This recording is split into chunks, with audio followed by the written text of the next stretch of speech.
6.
Number 6. What do you mean? Check 1.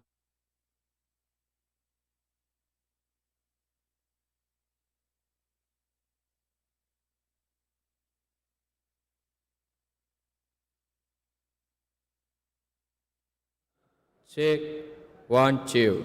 Check 1 2. Yeah. Yeah. Check 1 2 3 4. Yeah.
Thank you so much for joining us for day 2 of the show.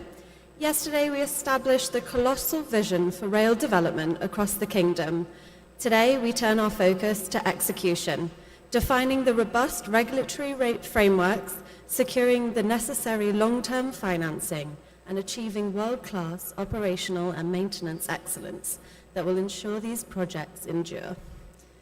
The Kingdom's journey is a global logistics powerhouse hinging on strategic discussions that we are hosting in this very room. A tremendous thank you once again to our founding partner, Saudi Arabia Railways, and our strategic partners for all of your help and collaboration throughout this event. Your collective commitment drives this sector. We will begin day 2 with a critical keynote panel setting the strategic roadmap. Please help me to welcome the speakers to our stage for our first session, Projecting the Future of Rail, a roadmap to creating visionary rail regulations, impactful policy, and implementing strategies to accomplish national goals. Please help me to welcome the speakers. Thank you.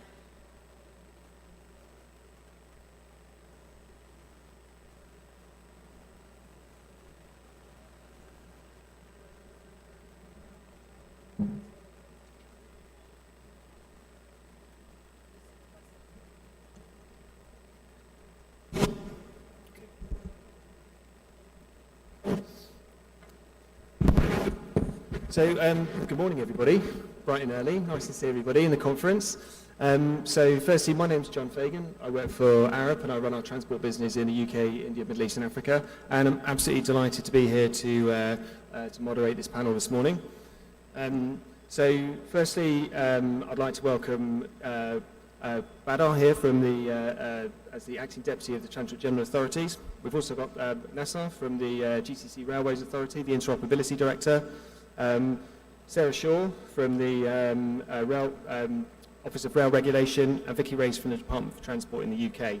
And we've got a fantastic discussion lined up here for everybody. We're going to hear about the long-term vision for the Kingdom, for the rail regulation, for policy, and the strategies that are going to help accomplish the national goals. We're also going to hear from the UK in terms of how the reform landscape is shaping.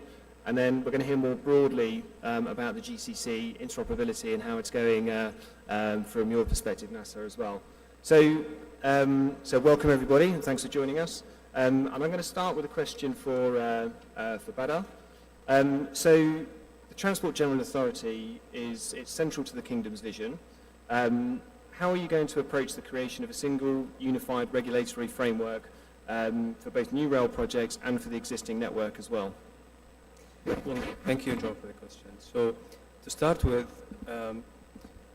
railway governance in the Kingdom is well established thanks to the recent reforms in the regulations, whereby the regulation is separate from ownership, from operation. And that has helped us to make sure that we have transparency in the sector, as well as avoid the overlap in the roles between the entities. Now we have, at Transport General Authority, we have followed an agile approach when it comes to updating the regulations. So we update them continuously in response to the industry need. And we do this in consultation, obviously, with the railways to make sure that they are implementable when it becomes effective.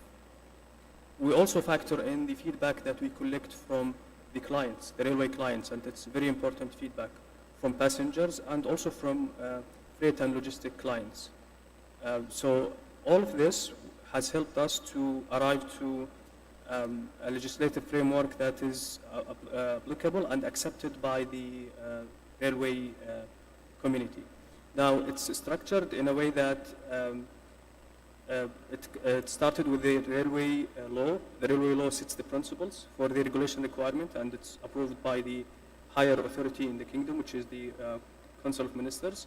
The railway law is further explained by the railway implementing resolutions that explains the principles, and this is approved by the TGA Board of Directors. And then further, we have what we call guidance documents that further explain both the law and the executive resolutions. And it's in these guidance documents that we explain and detail the technical requirements for railways, be it mainline railways, urban railways, freight, passenger, and so on. And in this guidance explains the technical requirements, operation requirement, the safety requirement.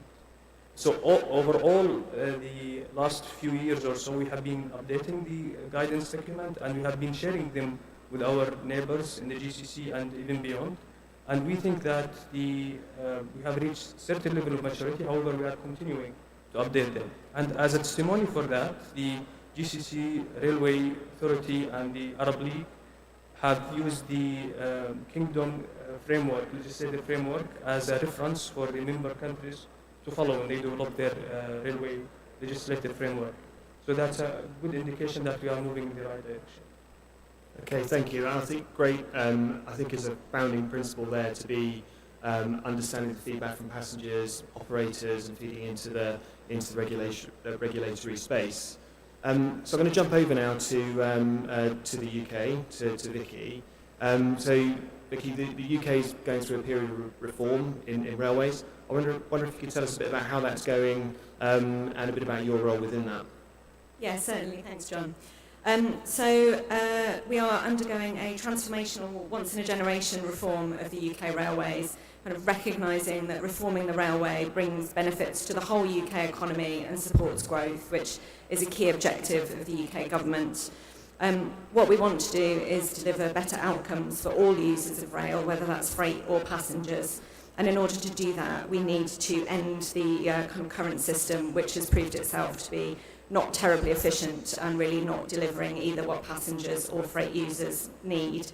And also, since COVID, with the changes that we've seen to demand across the UK rail, we have a kind of fairly urgent need to reduce the amount of money the government is spending on the railways, which has nearly doubled since 2020.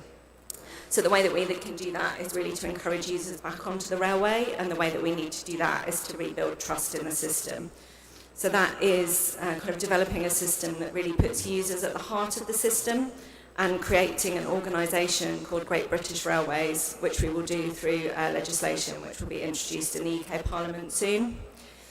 We've already introduced the Public Ownership Act. We introduced that in November last year, and that has now seen 50% of passenger journeys now back in the hands of the public. This is estimated to save the UK taxpayer about £150 million per year in fees alone. So we're definitely taking those steps towards reform already. I mentioned that we're going to be creating Great British Railways. This is an organisation which will be fairly significantly large. We estimate that it will have a budget of £25 million a year and around 90,000 employees.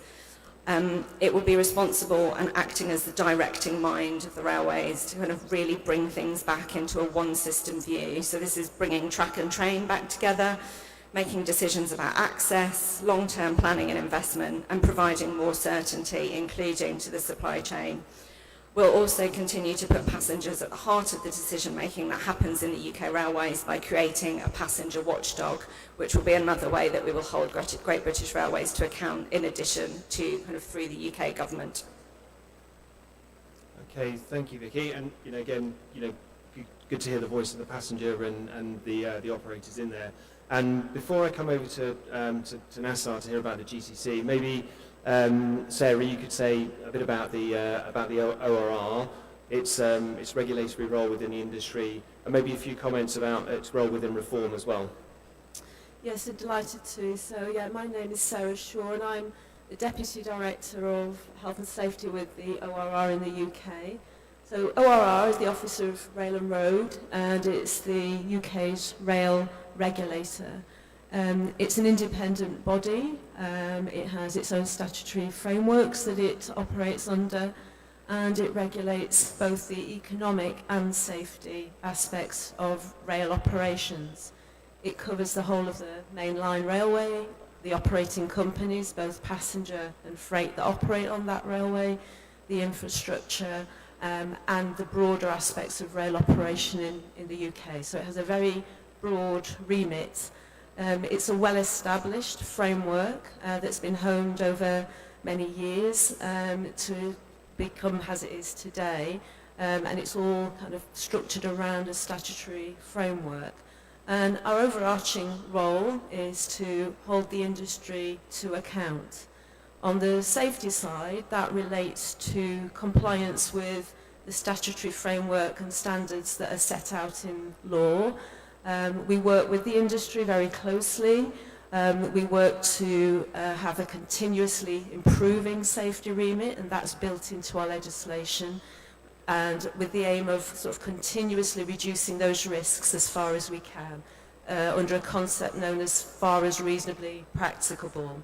So, and that's an accepted and understood cultural concept in the UK that we work very closely with industry to deliver. More broadly, our economic colleagues issue licenses and authorisations for the operation of rail to ensure it's delivering for passengers, to ensure it's delivering on its performance goals, and to ensure it delivers on efficiency. So the overarching goal really is that a high-performing railway, an effective railway, is also a safe railway, and we look to see that in the whole and combine that together to deliver the best for rail in the UK. As we look ahead to reform, we're looking at how there are opportunities within reform. You've heard mention of it being at the moment slightly fragmented, and building all that together. Reform offers, and Great British Rail provides an opportunity to bring us closer together, to look at more efficient ways of operating, and to work with the track and train together to deliver safety and economic kind of performance as best as we can for the public and for the economy of the UK. Okay, thank you, Sarah. And now, Nasa, we'll come to you, and you've got quite a different challenge in many ways, because the GCC Railway, it's a regional project, it's connecting all the GCC member states, and you're responsible for the interoperability. So from a governance perspective, what mechanisms is the GCC Railways Authority implementing to align national regulations between those different member states, cross-border procedures and operational policies into one interoperable system? Thank you, John. GCC Railway project, as you said, will connect 6 member states that under a shared vision. And our role as GCC Railway Authority is to bring together the ministries, regulators, and operators under a unified governance model. And this is, we are now establishing working groups. Their main job is to harmonizing the regulations and safety frameworks and interoperability standards. This is including all specifications and set a common guideline for the whole stakeholders working with us in this project. For example, we are right now updating the common guideline, and at the same time we are developing an operating plan for the GCC rail project. This covers the regional governance and the safety frameworks, which cover, of course, the design, the operation, and the mutual recognition of safety approves when the cross-border operation begins. Also, we are closely work with the external stakeholders, like customs and immigration authorities across the GCC. And for that, we have working under one, the reason of that is we will work under one regulatory language. In short, our approach is alignment without duplication, preserving the national sovereignty, and while creating a single interoperable ecosystem across the region. And this is the main goal and the main mandate we are working. Okay, so yeah, and I think that's a huge challenge to bring all those different regulations together. So, Badr, I'm going to come back to you now and ask a different type of question about plans in Saudi Arabia. So I wondered if you could set out a bit about the roadmap for privatisation and private sector involvement in rail, and how the TGA are going to ensure investor confidence through clear policy, tariff setting, and risk-sharing arrangements. Well, private sector participation is key for the national transport and logistics service strategies for the railway initiatives in there to be developed fully. Now, as mentioned by His Excellency the Minister yesterday, the majority of the budget for the NTLS is allocated for railway, being the capital intense projects. However, the private sector involvement is needed, looking at the pipelines projects that we have and the size of them. So, as I mentioned, we keep updating the guidance documents that are derived from the railway law to allow for investors to relax some of the conditions. Recently, we have allowed for the investors to run services on the national railway, of course in agreement with the owner of the railway, through what we call service agreements. And also we have allowed for investors to build facilities if it's feasible, and this is what we've seen this in Zulfi passenger station, where private sector is planning to build the station. We have also relaxed the conditions on the tariffs for both passengers and freight. For passengers, we have allowed for a dynamic pricing model, and we have exempted some type of services, special services or luxurious services, from regulation. For freight tariffs, we don't intervene. We have a limited intervention, and we let the market condition set the prices depending on the negotiation between the railways and the clients.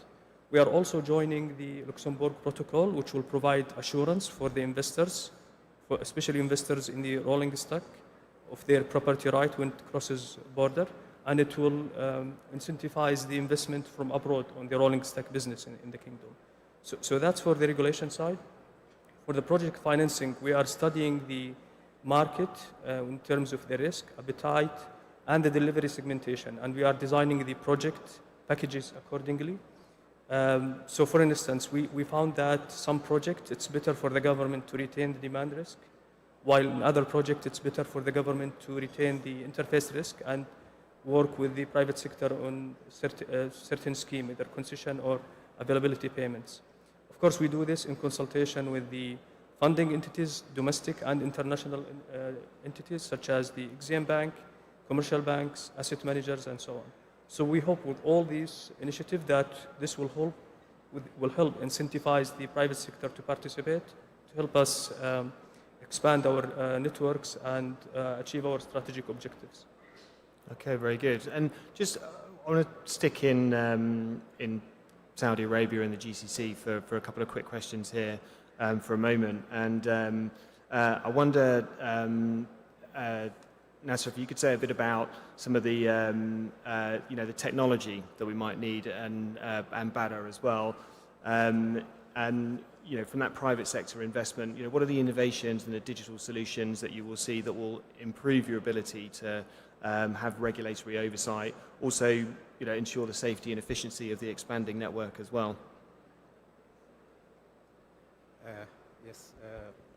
Regarding the technology that is adopted by GCC, and of course, when we say GCC, we have 2 member states. They already have the conventional railway operational right now, Saudi Arabia and United Arab Emirates.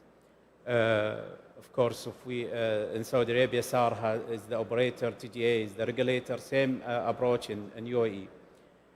Adapting the technology is one of the things that already applied by SAR, by Ittihad.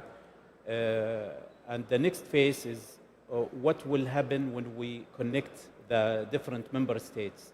How can we integrate these technologies to make it easy for sharing information, applying and adapting twinning solutions, AI, Internet of Things. And this is what GCCRA or GCC Railway Authority is work with.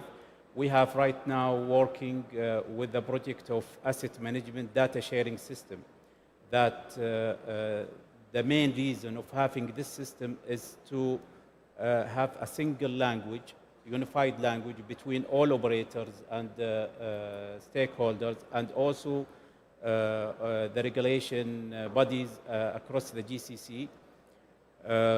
Right now we have advanced in this project. We have a lot of big players in the market participating.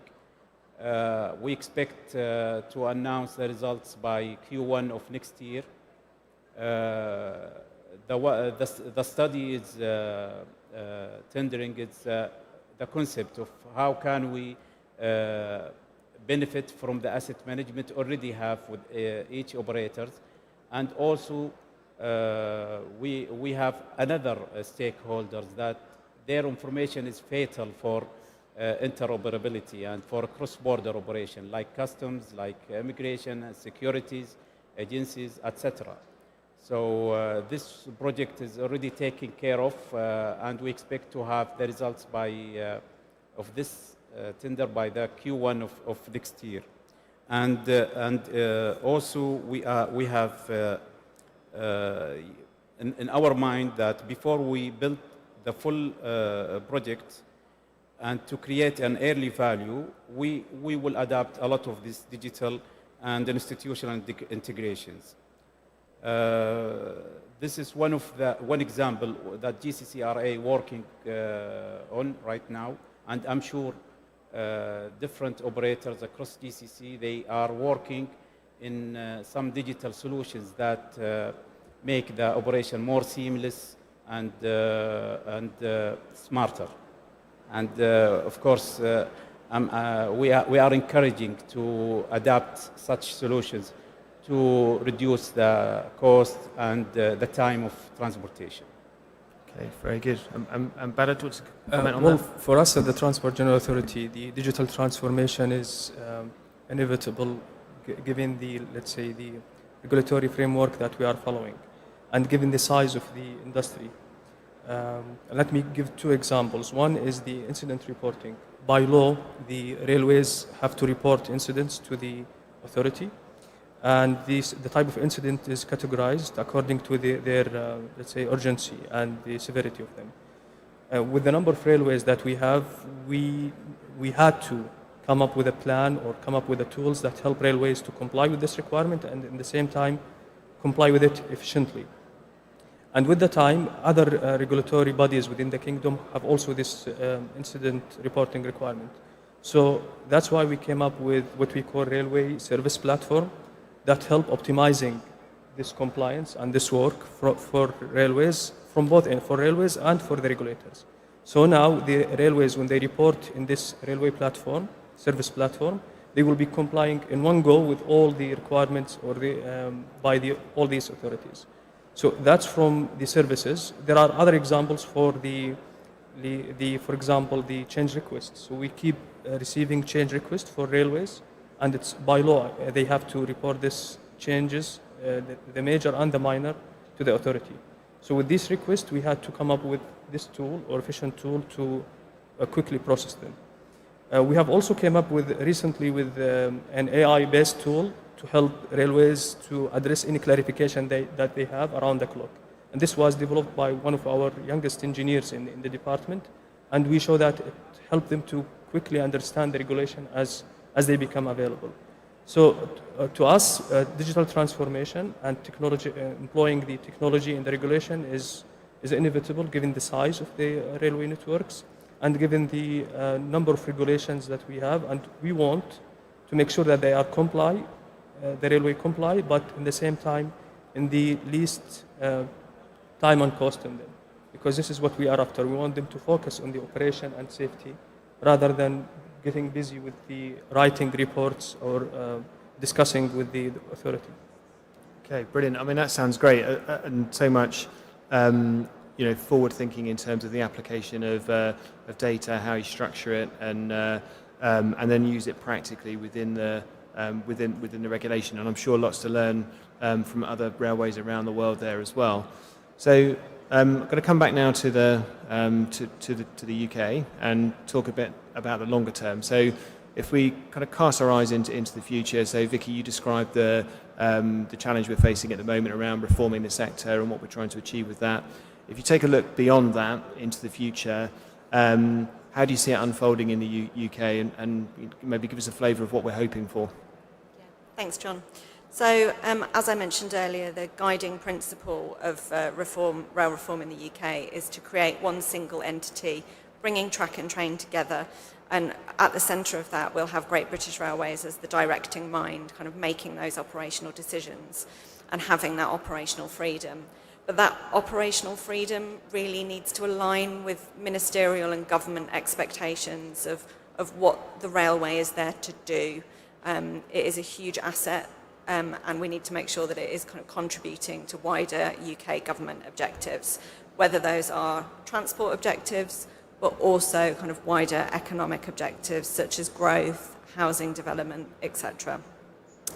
So in order for us to set those expectations for Great British Railways, my team are working on publishing a long-term rail strategy.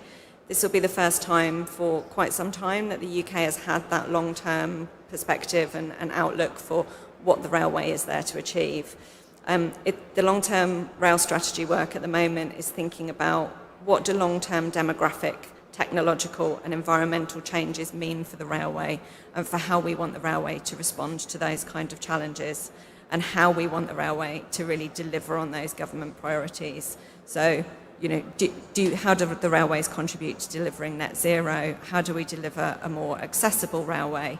How do we ensure that the railway is future-proofed for wider demographic changes and for things like climate resilience? So setting out kind of what we think the future looks like based on all available information, and then how would we like the railways to kind of really contribute to delivering those objectives and outcomes. The intention with the long-term rail strategy is that it provides that long-term clarity, both for Great British Railways as a new organisation, but also for the wider industry. So it will show the direction of travel that government expects the railway to take. And that will provide kind of further certainty for the supply chain, for those who are funding the railway, and for kind of the UK public as a whole.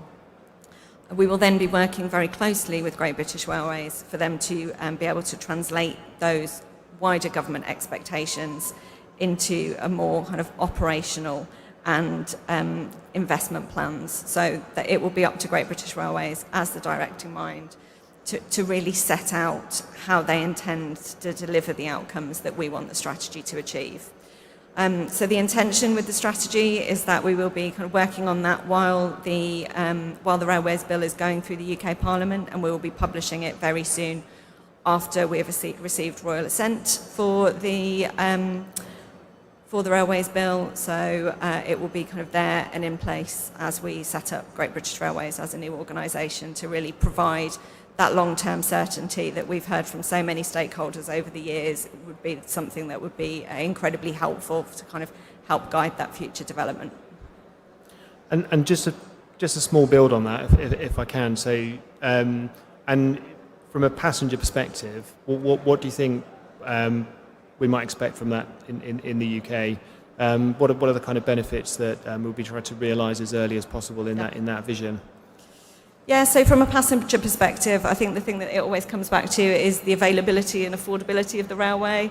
We need a railway that is performing well. We need a railway that is affordable. If we can crack those two things, then we will kind of start to see the increase in passenger numbers that we would really like to.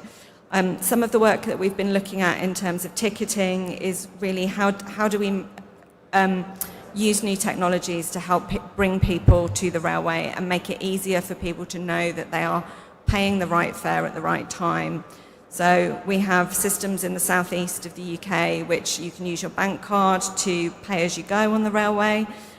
We've extended that to 47 stations, and we'll be extending that to a further 49 in the coming months, and that will include Stansted Airport, so it means you can use pay as you go across all airports in London, which just makes it a lot easier for those visiting the UK and those who live there to know that they are being charged the right price and having that confidence.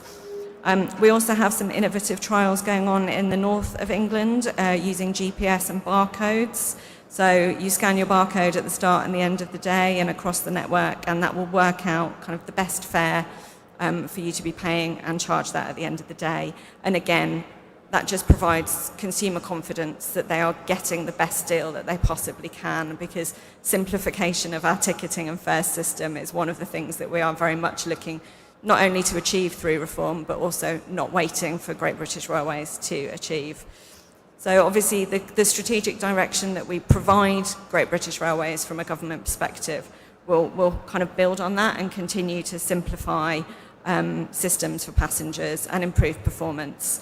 And we will also kind of ensure there remains a key role for government really there in setting the overall fare prices, but it just comes back to having one system, bringing everything together with GBR as the centre, kind of making those operational decisions in a wider strategic context. Okay, brilliant.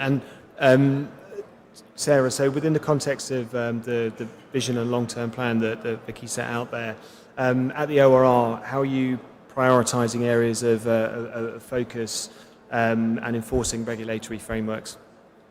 Okay, thank you.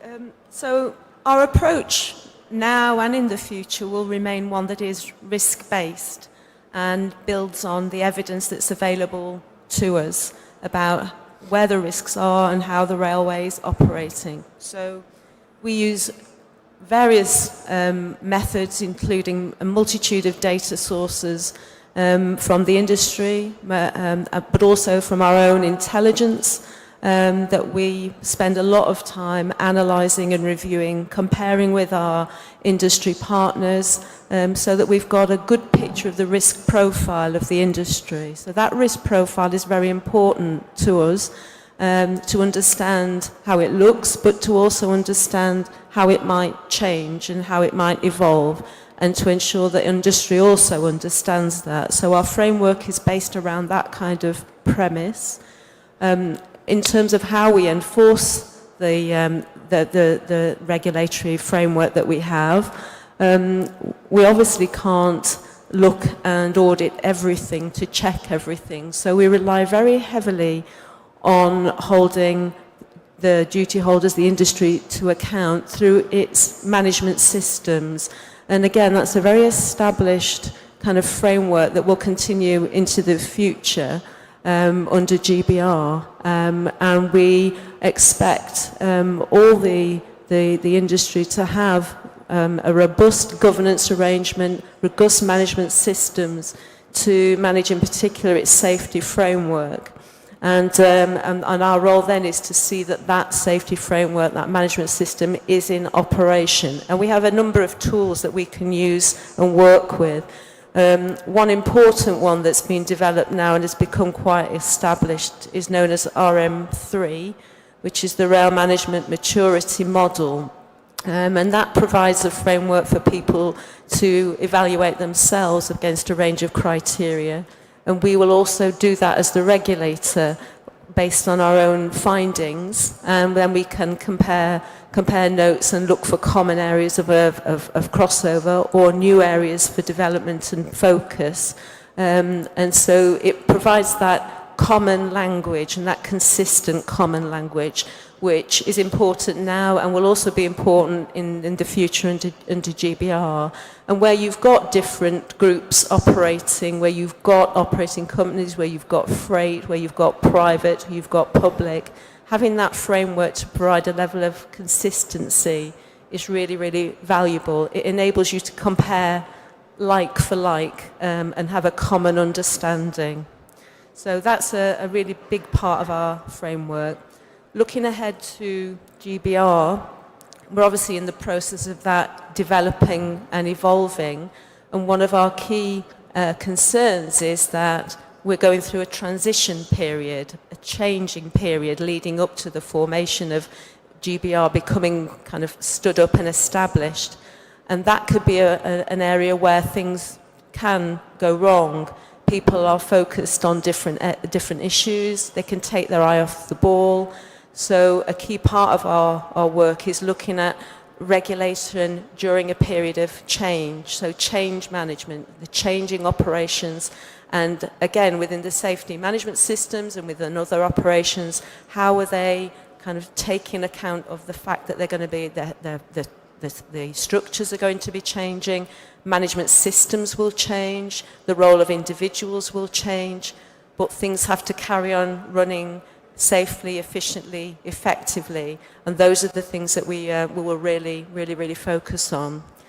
when we have our risk profiling exercise, we also work as well with a lot of specialist engineers and specialists in behavioural safety, for example. And that helps us to target the technical areas that are of most importance to us. So, for example, things that feature very highly on our risk profile are things like cyber security and software assurance, which are emerging, developing new areas of risk. So those we will target and put effort into those areas specifically. Because of the ageing infrastructure in Great Britain, we also continuously have asset management on our radar and our systems in place to understand the asset condition, maintain and manage that asset condition is another area that will have continual focus both now and as we go into looking ahead for GBR. And then we also look more, again, at high profile on behavioural aspects because in running a rail, we can have lots of systems, we can have lots of frameworks, but you have to have people running it, you have to have people operating, you have to have people performing, making decisions and applying their skills in the right place, in the right way. So we also always put a focus on the people's competence within the whole rail system to make sure that they are best placed to make decisions and to operate the railway safely and efficiently. Yeah, brilliant, Sarah. And I think can't underestimate the importance of safety on our railway for our passengers, for everybody that works on the railway as well, and striving for continuous improvement in the way that you've described there. And speaking about how we learn from different experiences, Badr, I wonder if you could tell us a bit about what you've learned from a regulatory perspective and from the Haramain High-Speed Railway, also some of the big projects, the Riyadh Metro and projects in Jeddah as well. So what are you learning from those projects and applying into the future?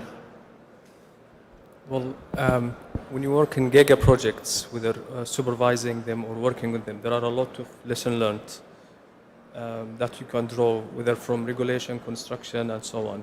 But if you focus on regulations, perhaps the main lesson learned from working in giga project is from a regulatory point of view, is the early engagement with this project, right from the planning stage. This is because to avoid the incompliances with the regulations that we could encounter at the operation phase, and fixing those incompliances through corrective actions or rework will cost 10, and some studies show that it's maybe 100 times in comparison with addressing them during the design stage or the planning stage.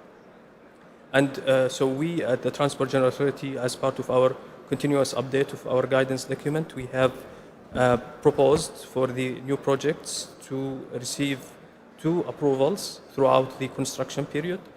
The first approval is at the end of the design stage, and the second is at the end of the commissioning and testing stage.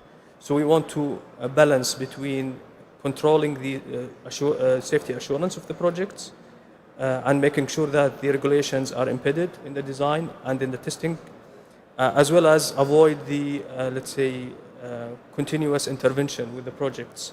As you know, giga projects have a lot of stakeholders, so you want to only intervene efficiently and where necessary. And we found this to be effective with the new project that we start to work on them on this basis.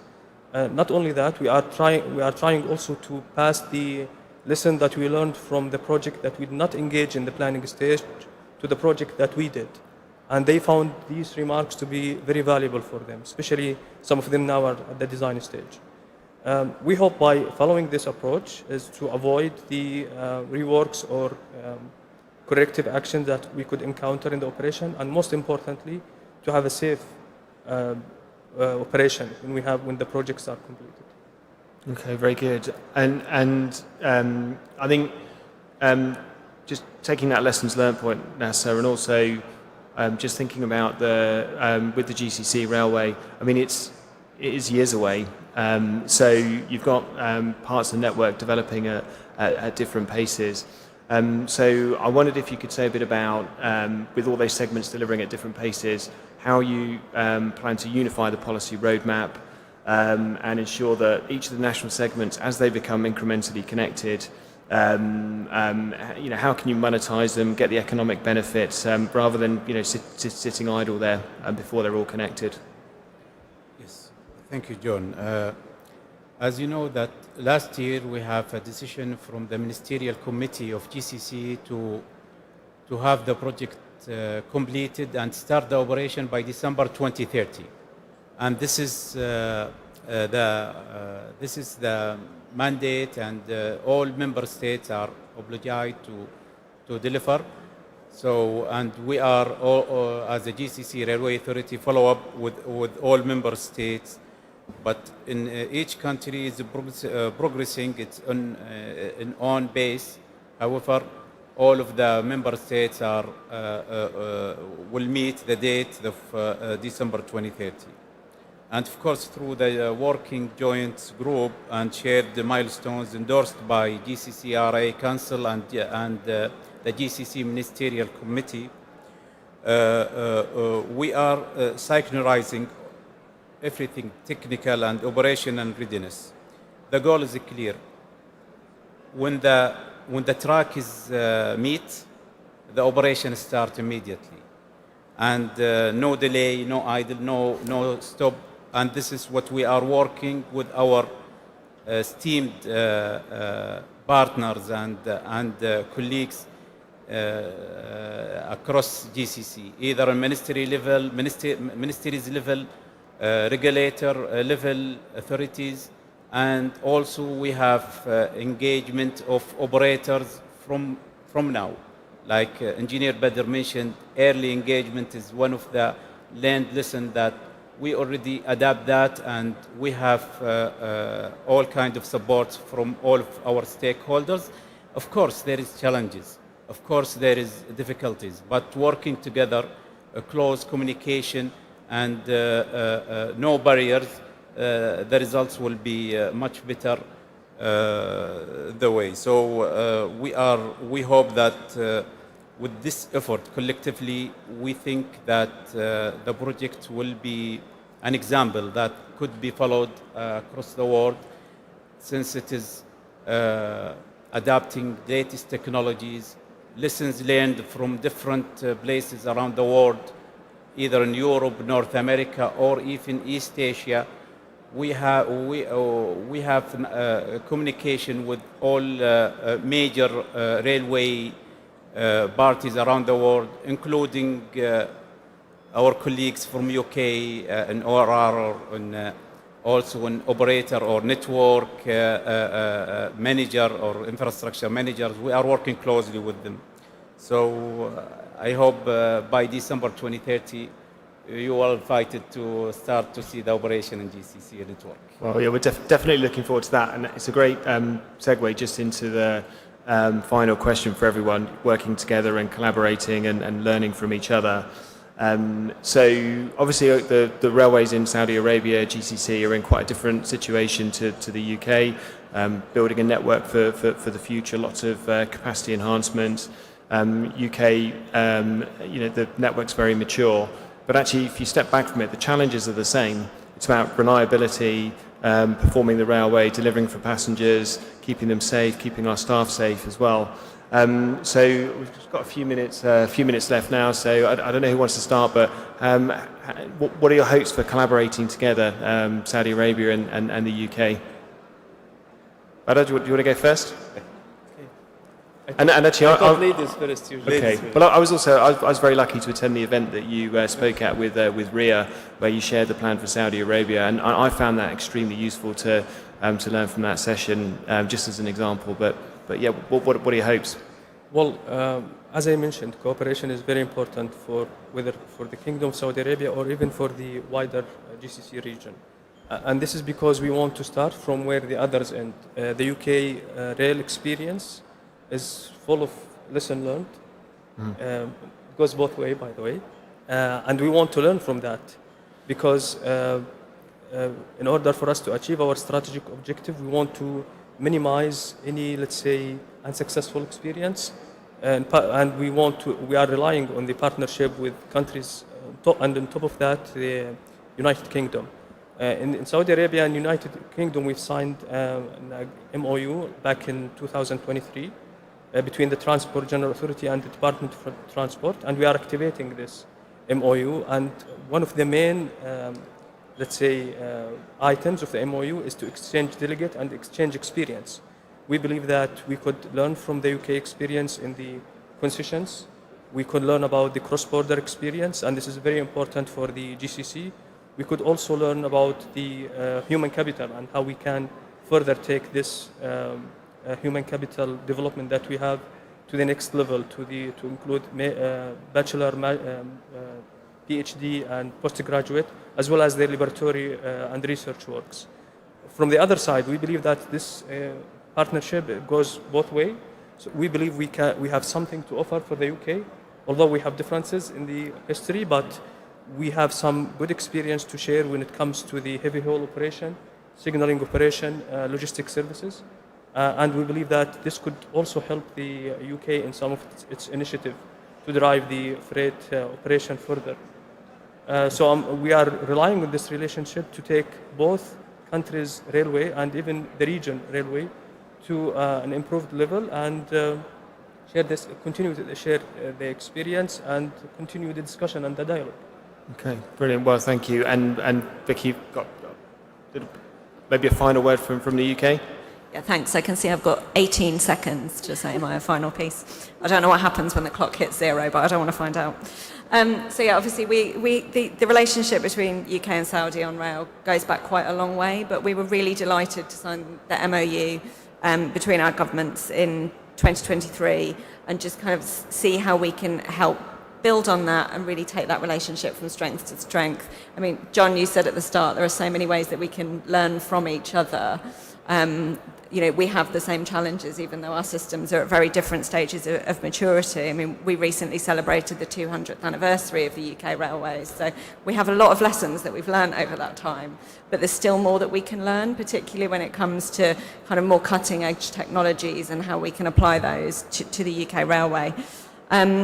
So yeah, I am really excited to kind of see what the next steps are on the MOU. There is so much opportunity, I think, here, not just in Saudi, but in the wider region, particularly with the GCC. And yeah, really excited to see how we can kind of support that relationship and go further. And I now have to do a plug for the UK Pavilion. Those of you in the audience who haven't yet visited the UK Pavilion, just turn left on the way out of here and you'll come to it. And there's a really fantastic array of UK rail supply chain companies there that are looking forward to understanding more about how they can collaborate with you guys in the region. Brilliant, thank you, Vicky. And I think we'll close it there. So please, thank you to the panel for all of your insights and contributions. Thank you to everybody for joining us this morning as well. And a round of applause.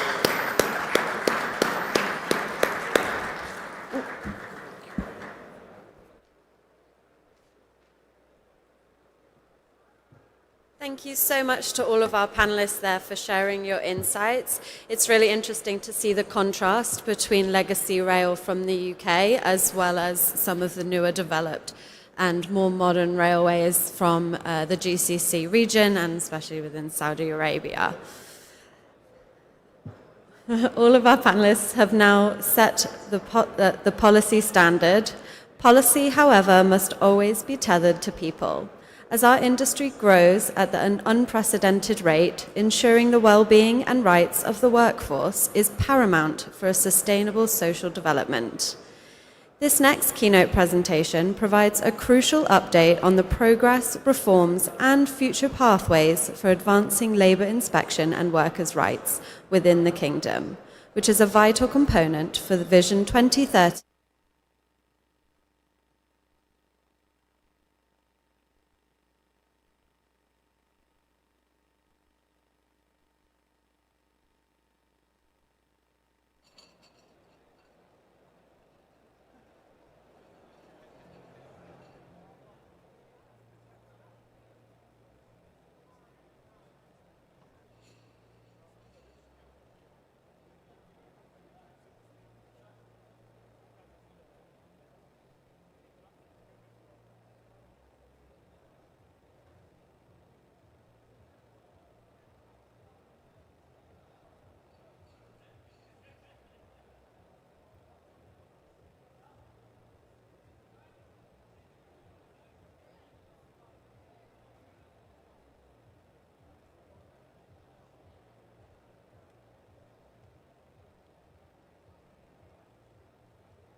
بطارية كويسة؟ كويسة؟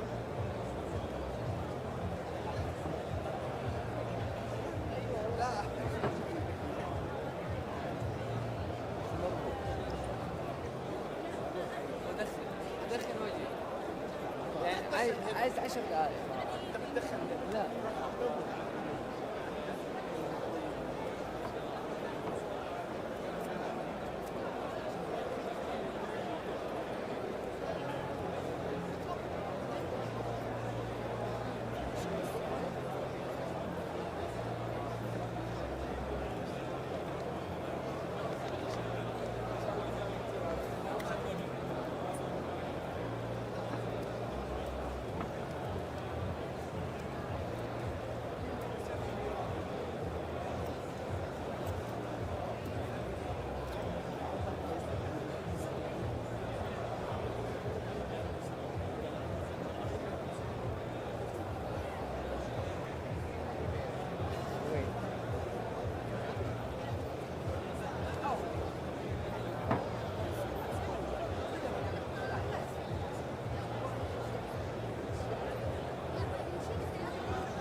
tell me to be. What time do you want me?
Burning question.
Thank you so much, Salem, for...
عايز تفضل جالس ولا؟ يا عم اجلس تستريح هنا اروح اشوف هناك المطار. خلينا تعبان نطلع نمضي ساعة في السيارة.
So we know how much.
Let's see how can we do it.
باخذ منك كلمه، لا اخذت منك كلمه.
الوقت walk by.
مش غرفه يعني بحط لي شعار على الكيس.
that is true, but doesn't count.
Thank you so much to our speaker there for sharing all of their insights. If anyone does want to catch up or meet any of the Talgo team, they are on the floor, so please reach out to them, find them. They would love to have discussions with you about all of this. Now we move to widen the lens to overall operational performance. In a rapidly expanding network, maximizing efficiency is paramount. This next panel will identify the critical success factors from technology adoption to human resource management that are essential for executing and sustaining railway operational efficiency projects successfully within a unique context of Saudi Arabia. Please help me to welcome all of our speakers to the stage. Thank you very much.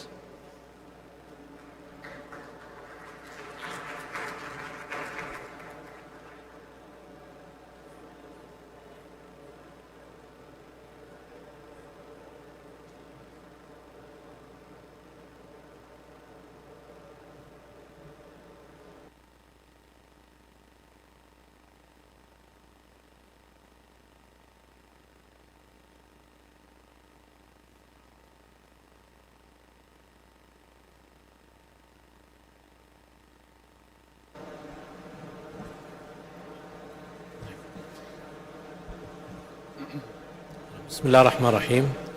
I'd like to welcome everybody to this panel. I think the critical success factor for railway operation efficiency projects in Saudi Arabia. And I'd like to introduce my esteemed guest, Abdullah Al-Aufi, Infrastructure Director of Sharqiyya Development Authority, Emmanuel Cazzoloni, Senior Engineer and Design Manager from Italfair, and Fahd Al-Msaitir, the HSE and Railway Governance and Compliance Management Director in Saudi Rail Company, and Matthew Ventre, Design Manager in Italfair, and Samuel Alam, Train Manager in London Underground, Founder and Lead Consultant and Skills Team Transport for London, UK. Thank you all also for coming, and hopefully this will be a very educational, very beneficial for all of us to talk about the success factor. So it's very essential in railway and all civil engineering projects to keep track of the factors that helps in ensuring the success and also prevent the failures of a project. And no better way to tell the story and understand this from asking the experts. So I will start with Engineer Abdullah, asking about the two top infrastructure investment priorities need to improve the overall operation efficiency for railway network in the Eastern Province. Okay, thank you, Dr. Ali. And first of all, I would like to thank Saudi Arabian Railway for creating such an event, gathering all the railway experts in the region and explore a lot of topic in that regard. And going back to your question, Dr. Ali, so I can answer that by saying that upgrading the existing rail infrastructure in the region, especially in the Eastern Provinces, as you know that the railway infrastructure has been built in two stages. At the beginning. The first one was in the 1950s, and this infrastructure connect Dammam, King Abdulaziz Port toward Riyadh, and the other revolution has been started in 2006, starting from the North-South project. So the first thing that need to be upgrading the existing, having modernized track, upgrading the signaling system, and also eliminate all the level crossing on that region. The next thing that can be addressed as well, that enhancing the rail link to all the 59 logistic zones that spread all over the kingdom and the 18 that's located in Sharqiya region, and providing smooth accessibility toward the rail and also toward the roads to smoothen the operation of this logistic area and that. By that, I think these are the top two priority that we can capture in these days. Thank you for this. So these are the top investments priorities. So let me ask another question. So we know the priority. So how can we measure the new rail operation success or efficiency? And I would like to direct the question to Engineer Emmanuel. And so we know our priorities now. So how can we measure if we really achieve the goal of efficiency? Yes, thank you for the question, and thank you for having me. Thank you to SAR to have organized this exhibition and this event.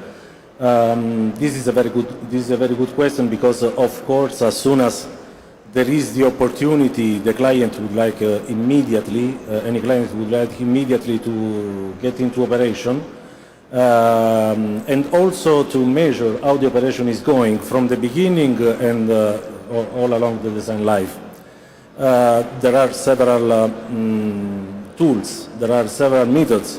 All of them are based on the KPIs identified mainly by the client.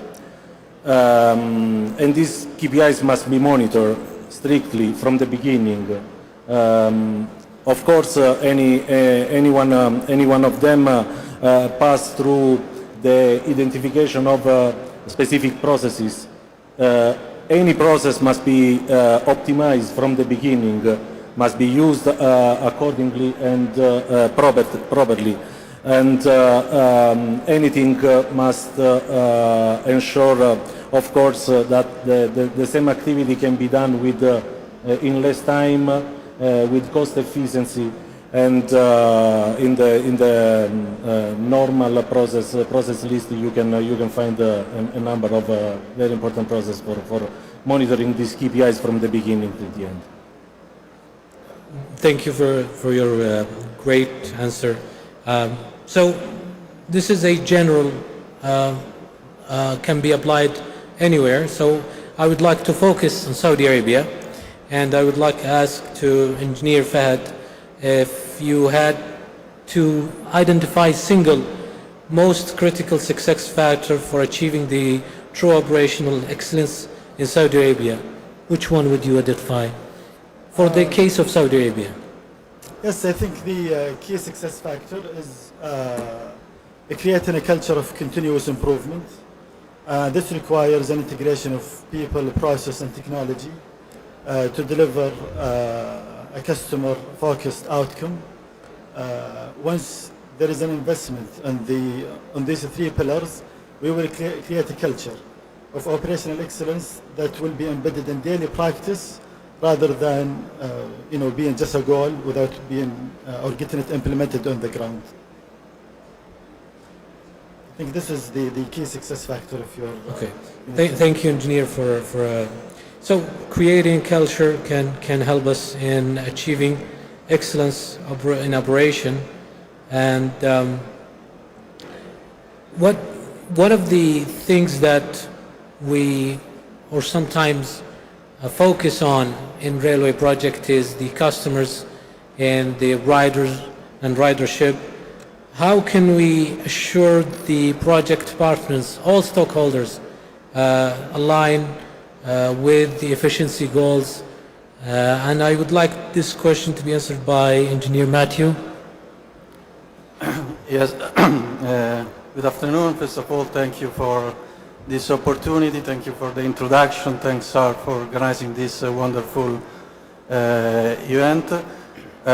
Coming to your question, if I have to answer with two words, I would say effective communication. So effective communication is crucial to achieve this target of alignment between all the parties involved in the project. And to reach an effective communication, it's important that the communication is transparent, is well structured, and is customized. So it's also important that all the roles and the responsibilities within the project team are well defined to avoid any possible bottlenecks. And when it comes to the stakeholder aspect, there is another important factor in my experience that is very important, that is the time. So the early engagement of the stakeholder for the success of a project is a crucial factor, and it is very important to avoid reworks and cost impacts. Perfect, thank you very much. So we already discussed the priorities, given a case study in Saudi. We know how to measure the success of efficiency, but what if we already achieved success but then failures happen? I'd like to ask Engineer Samuel, what is the most success, in his opinion, most successful, efficient, effective strategy to recover from minor delays or maintain a certain level of reliability or success operation? Thank you, Alif. That's a fantastic question, and thank you for having me here. It is a twofold process. The first one is to have a plan in place. Any sort of incident would have to have a plan to be dealt with. That is the first phase, but that's not the most important phase. The most important phase is to have the people to implement that plan. A plan is only as good as the people who would implement them.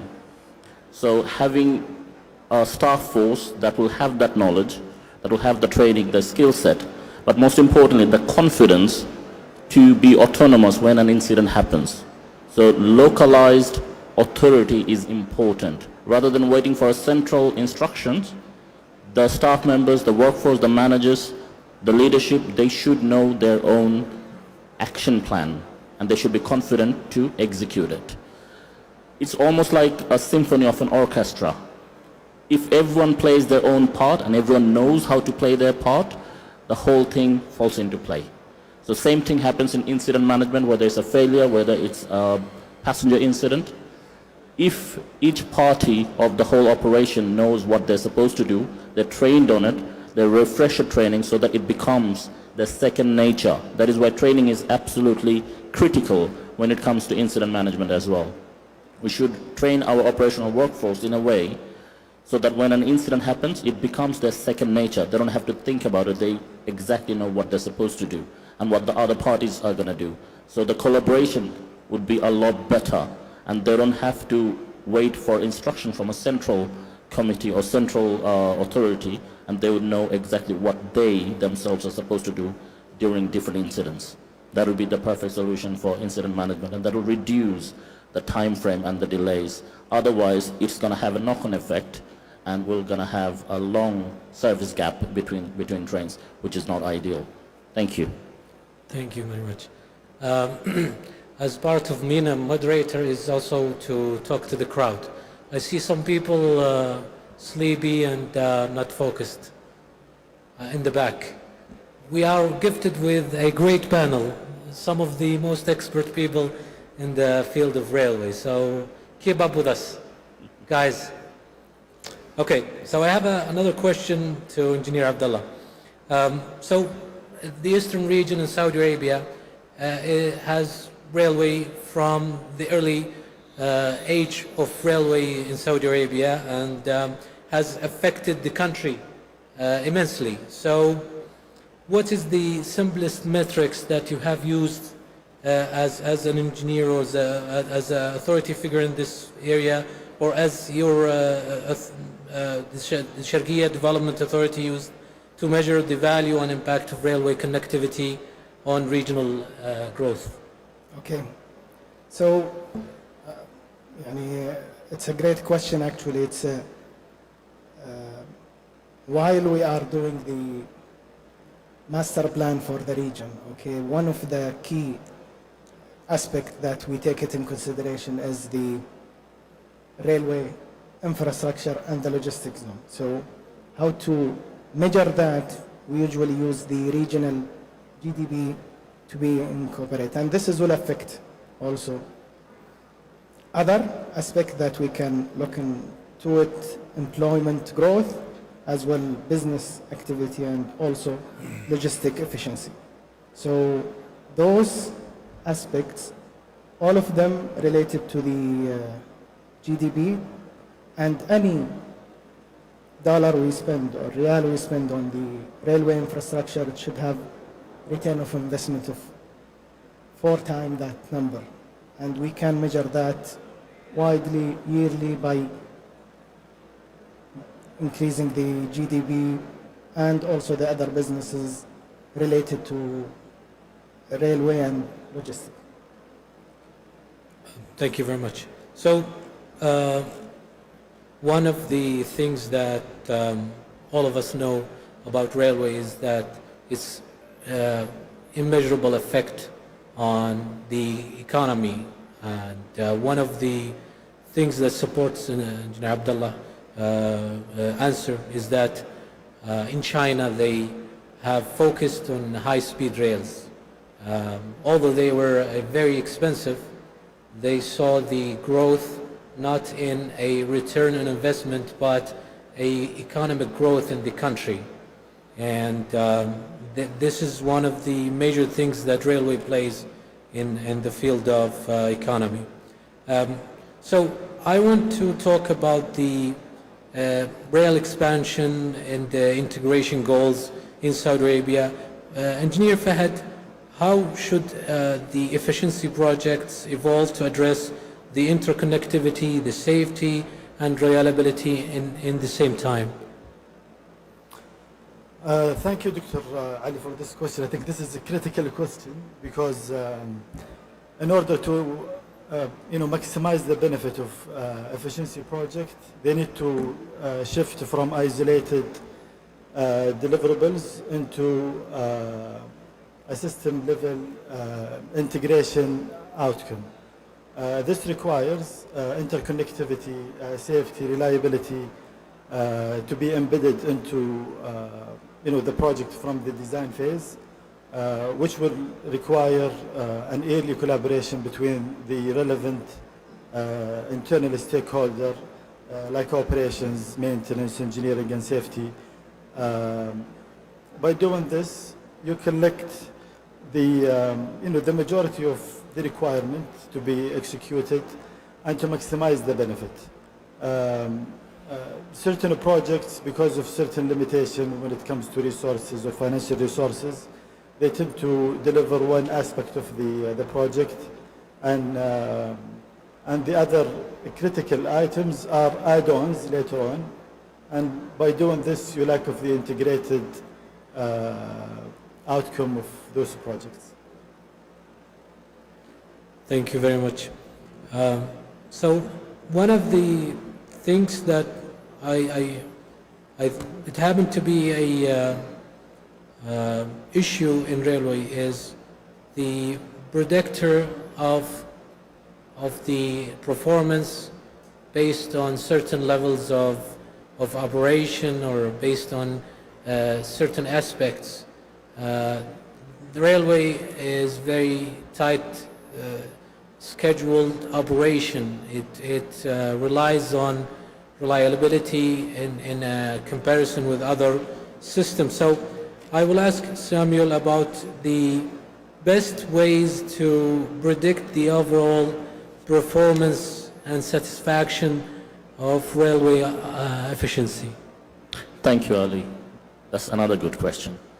I think the best way to understand the service reliability is the departure time of the train from the origin station, so from the first station. So if a train departs from its origin on time, that means a few things. That means the staff were on time, The rolling stock was ready on time, and the process and the system was working perfectly. So a train departing from its origin station actually indicates a lot of things were aligned together and worked perfectly. Not only this, it also gives the passengers a bit more confidence in the service, knowing that the train has departed on time. If that doesn't happen, then think about a customer's perspective. If the train doesn't depart on time from its origin, the customer doesn't know what time the train is going to be arriving to them. So the customer might have to be a bit anxious. They're thinking about other routes available or other alternatives.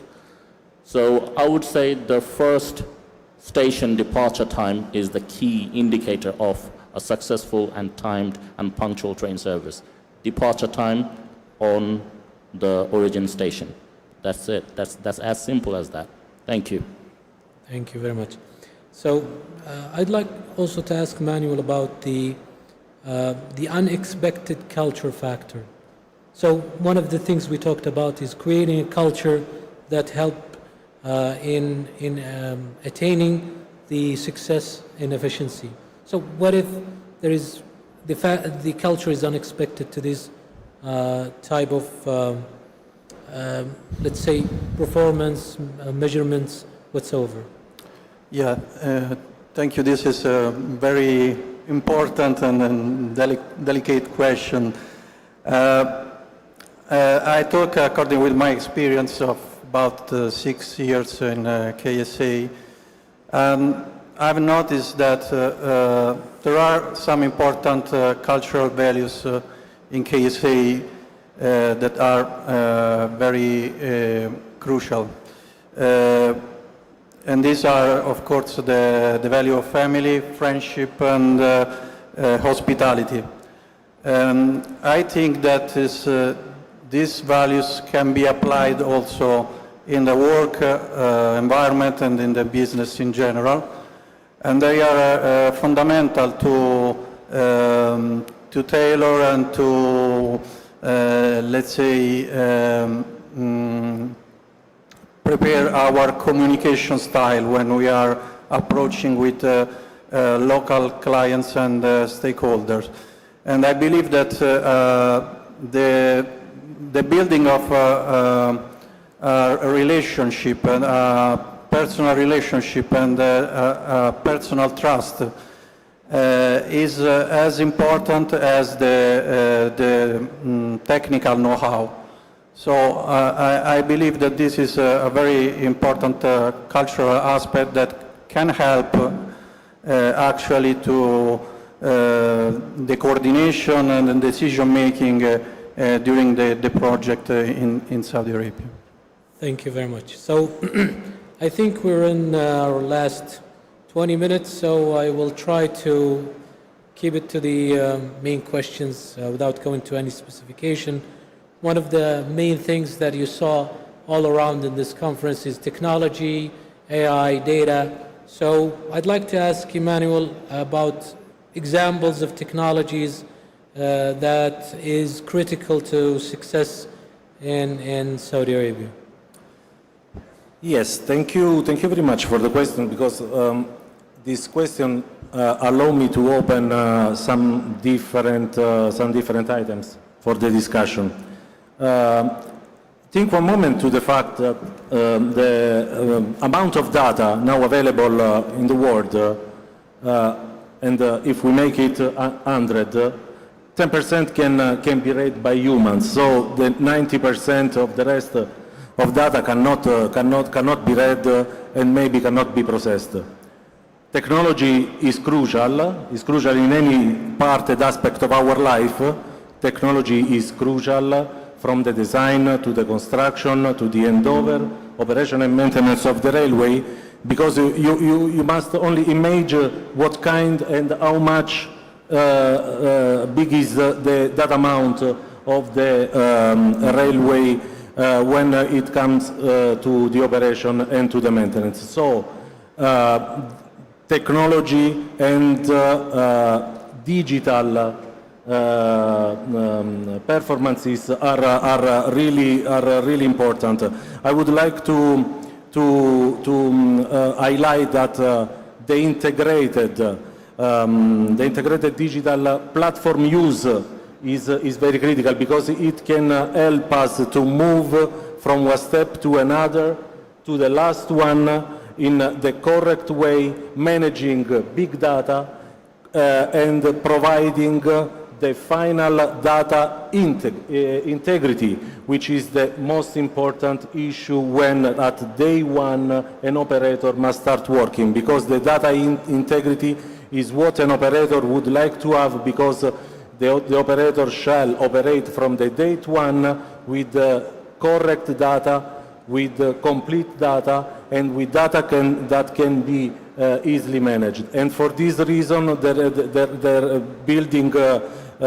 building information management, the GIS information must be used extensively, must be promoted, and also the artificial intelligence must enter in this picture, because otherwise, I repeat, if we make 100 the big data we have to manage, 10% can be processed and the others is more or less lost. So big importance to all of that must be taken from any part, any stakeholder, and any part of a railway enterprise.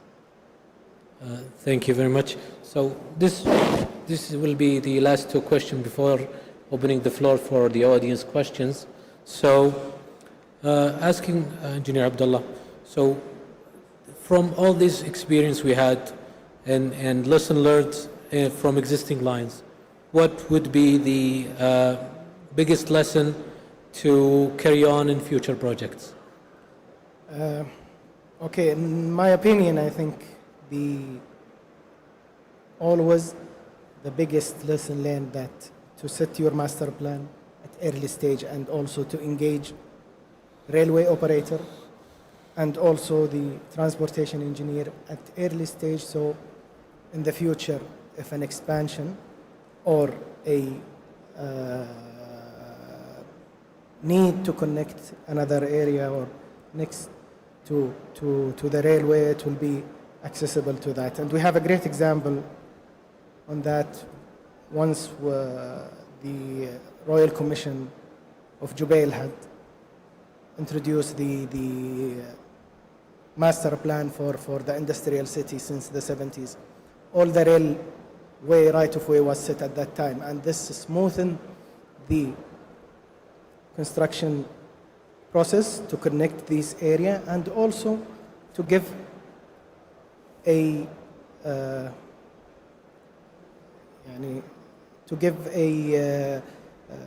feedback to the owner of the industry that there is a railway line near to that, so they can tailor their operation to using the railway in the future. Because with big demand coming from the industrial area, you can serve it by road network up to certain network.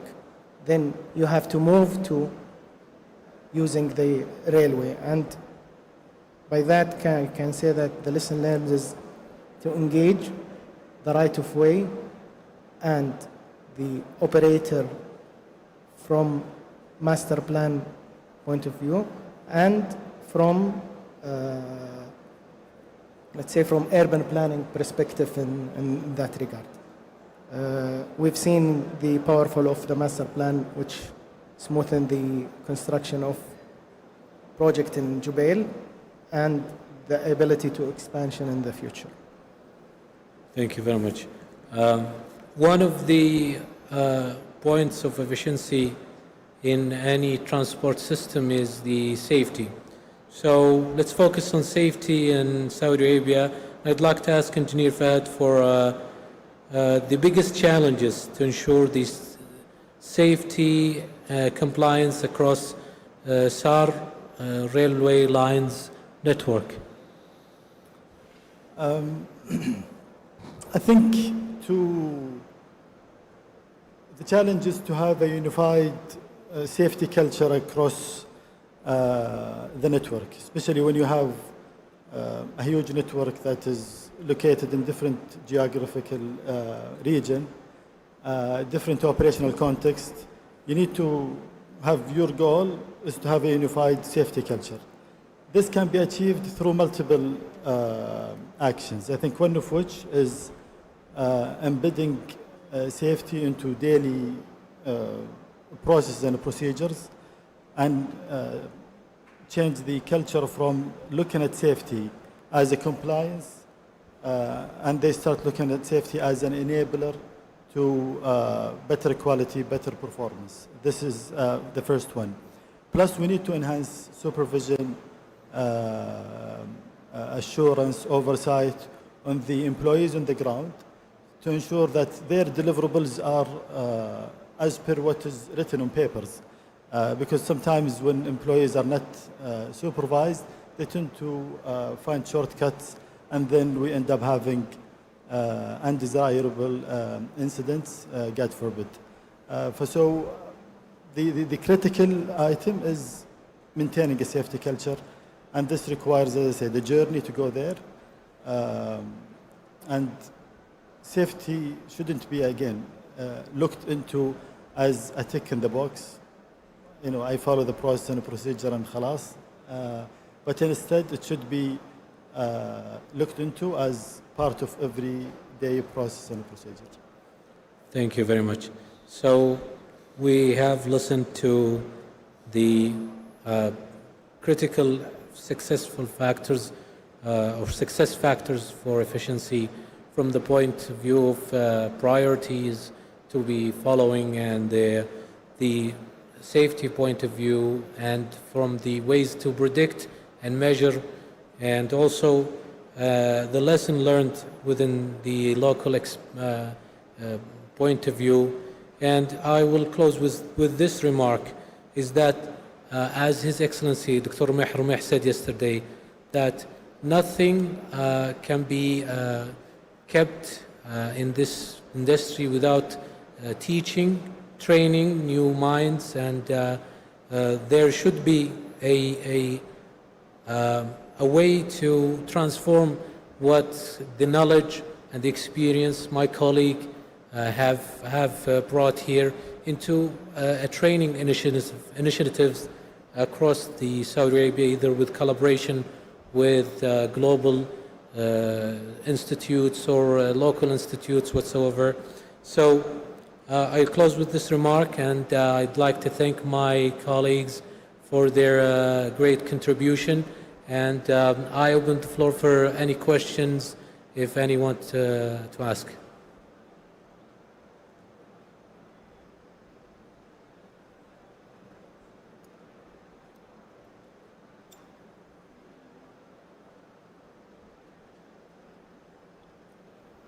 Any questions? We told them not to ask before the Yeah, panel, so we I told everyone not to ask, so I think they I told you they were sleepy. I saw some people. So then we can ask the question. We can ask them the questions. We have the panel. Thank you, everybody, for listening. Thanks to my colleagues for their contribution. Thank you very much. Assalamu alaikum. Thank you.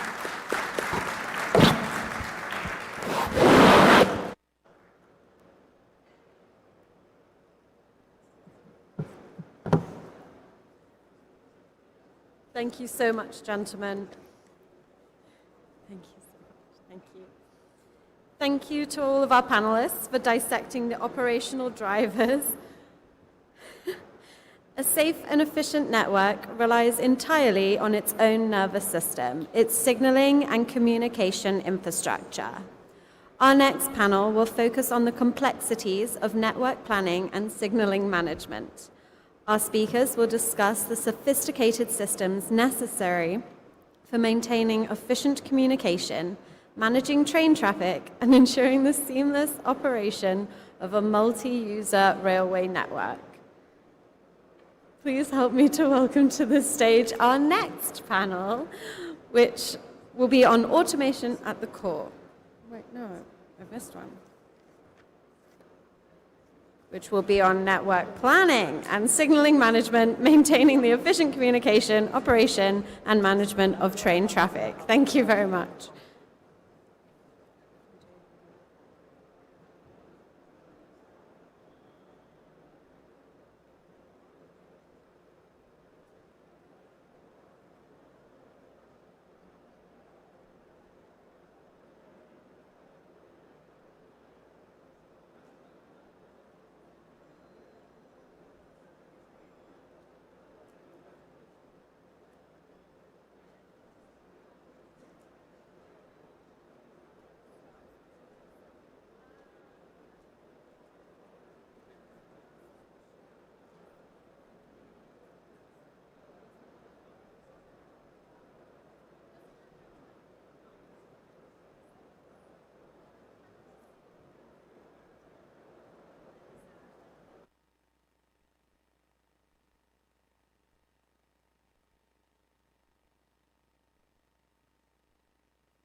Okay, good afternoon, everyone.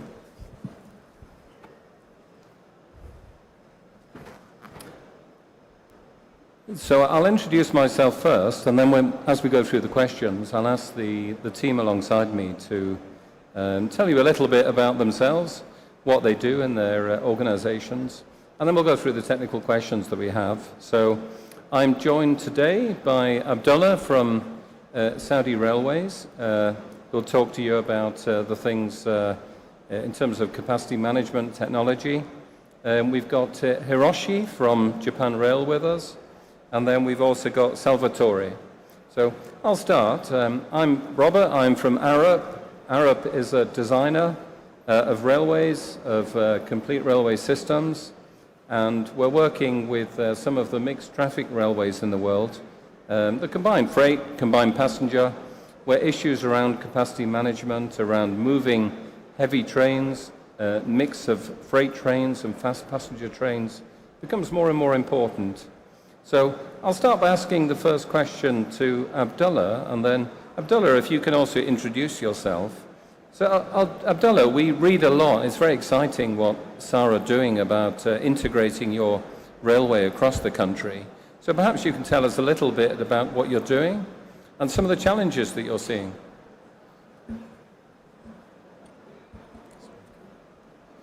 Hello.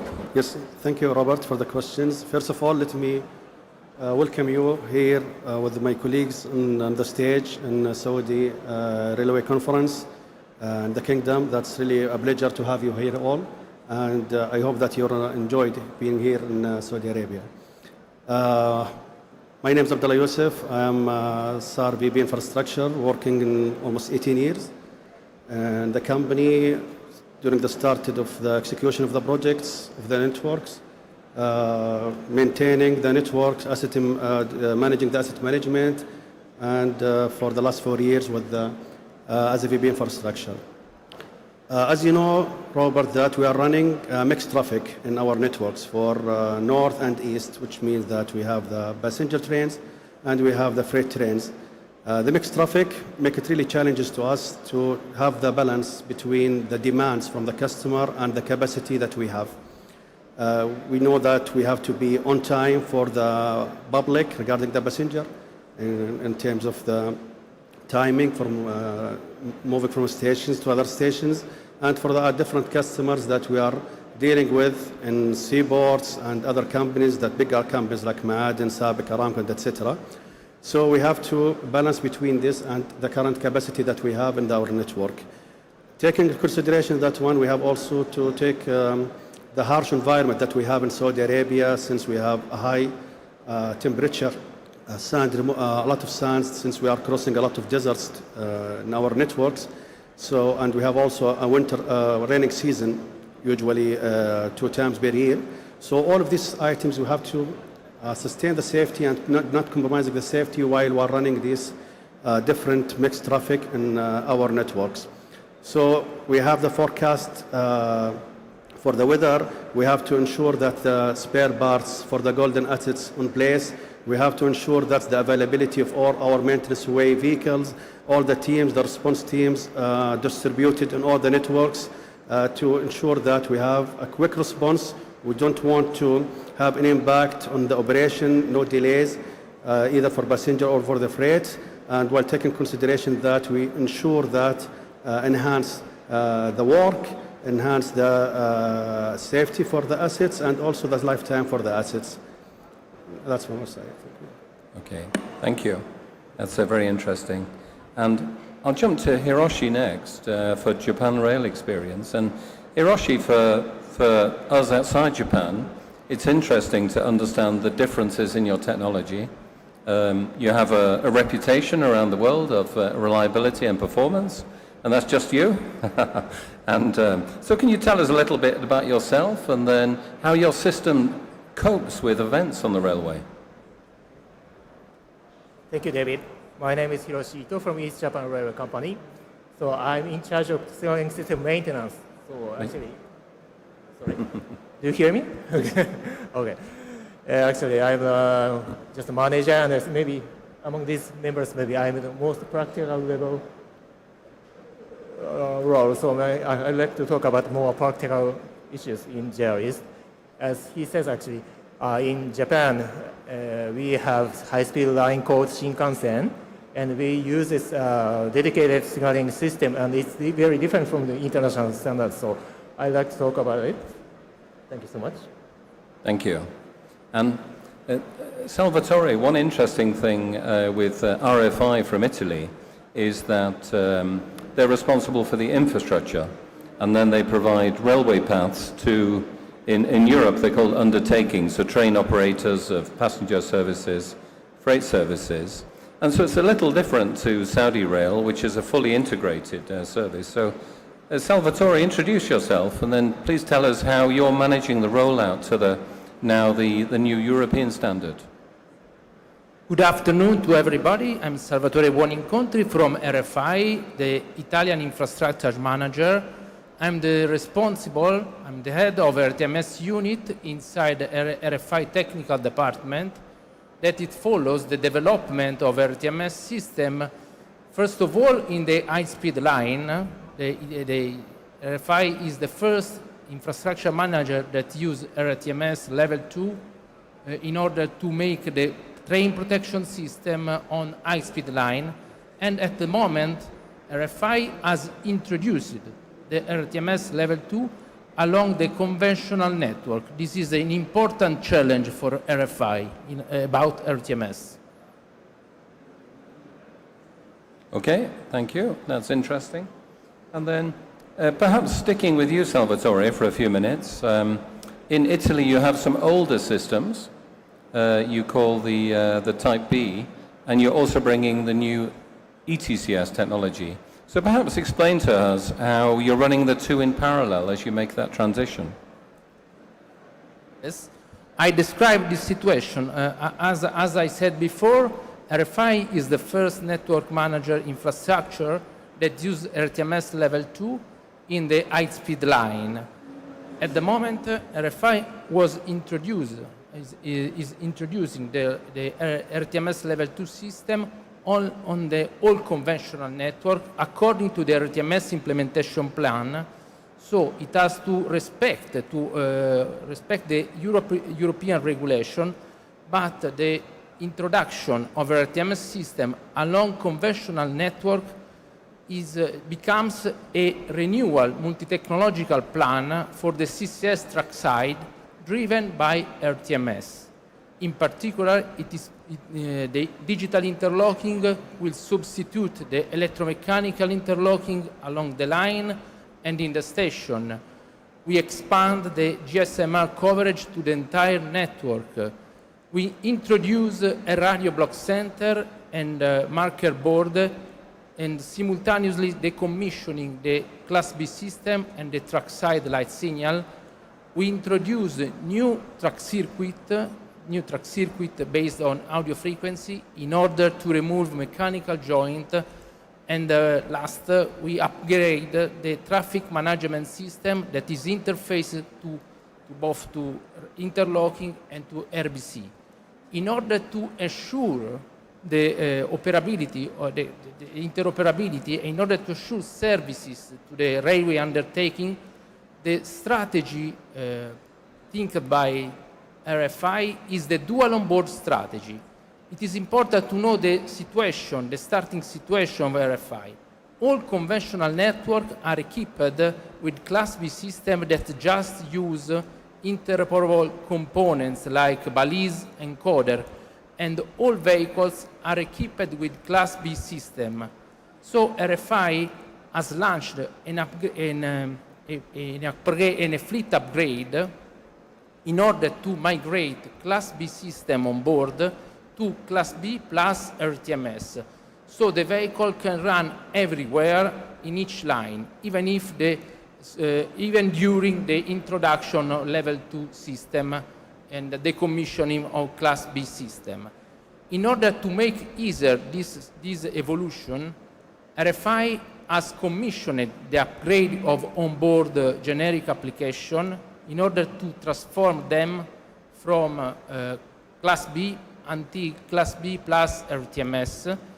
RFI has commissioned the upgrade of 100 type of vehicle, the so-called first of class, and RFI, together with the Ministry of Infrastructure, has created a fund for the railway undertaking in order to upgrade the fleet. RFI monitors together with the railway undertaking the progress of the upgrade of the fleet, and RFI has also established in its own laboratory in Rome the trackside premise in order to facilitate, to make easier the integration, the test integration between trackside and onboard. Okay, thank you. And it's interesting, there are similarities between what RFI is doing, moving from older technology to a new standard. We can see, Abdullah, in SAR that you also have a network that's been in service around 20 years, and you're now standardizing on ETCS to manage your capacity. Can you talk to us how you've decided on the priorities of where you should upgrade? Yes, sure, Robert. The main challenge here is that we are doing that in running live network. So in the two networks that we have, one of them is the latest technology for ETS level 2, and we consider that the longest network in the world using the ETS level 2. And the second one, it's running with level 1, as you just mentioned, that for almost more than 20 years. So replacing such equipment or systems has to be taken carefully, so we're not impacting the safety operation that we have. So because of that, we have what we call obsolescence management. We monitor closely all the systems that we have, and we make sure that shall we do the full replacement immediately, or we can take it step by step. Like we can do re-engineering for some of the systems to enhance their life. We can do some innovation to also, for some system also to enhance their life. And once we reach the point that we need to replace the systems, we'll take it gradually, phase by phase. Alignment between the infrastructure maintenance, the network planning, and the execution team, that everything has to be according to the clock without impacting the safety operations. So we have a lot of successful stories regarding that in terms of signaling or in terms of other aspects of the infrastructure. Recently we have what we call overhauling for the point machines, that we are do the overhauling for all point machines in the main line, while not disturb the business, we're not disturbing the operations, and we're changing that in certain time. So we avoid all of this. So everything being planned, everything being considered, everything will be with the collaboration with all teams to have a sustainable safety operations. Okay, thank you. And Hiroshi, we'll come back to Japan. So we've just heard how Europe and the Middle East are evolving to a new standard.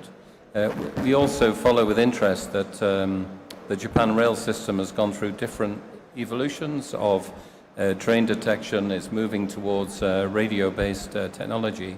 But can you tell us a little how your system has evolved, and especially how resilient it is to recover when there is a disruption on the network, for example, a signal failure or a problem? Tell us a little about how your system is so resilient. Oh, okay. Well, so for resilient system, actually, I'd like to introduce about how to say countermeasures for the severe conditions like lightning. So we designed the ATC system for durable for the lightning damages. So in JR East, actually, we adopt a system utilizing equipotential bonding method. This approach connects the equipotential bonding to each devices in the signal equipment room, but actually it doesn't connect to the earth. So maybe it's different from other countries' architecture, but actually we adopt this system. So, and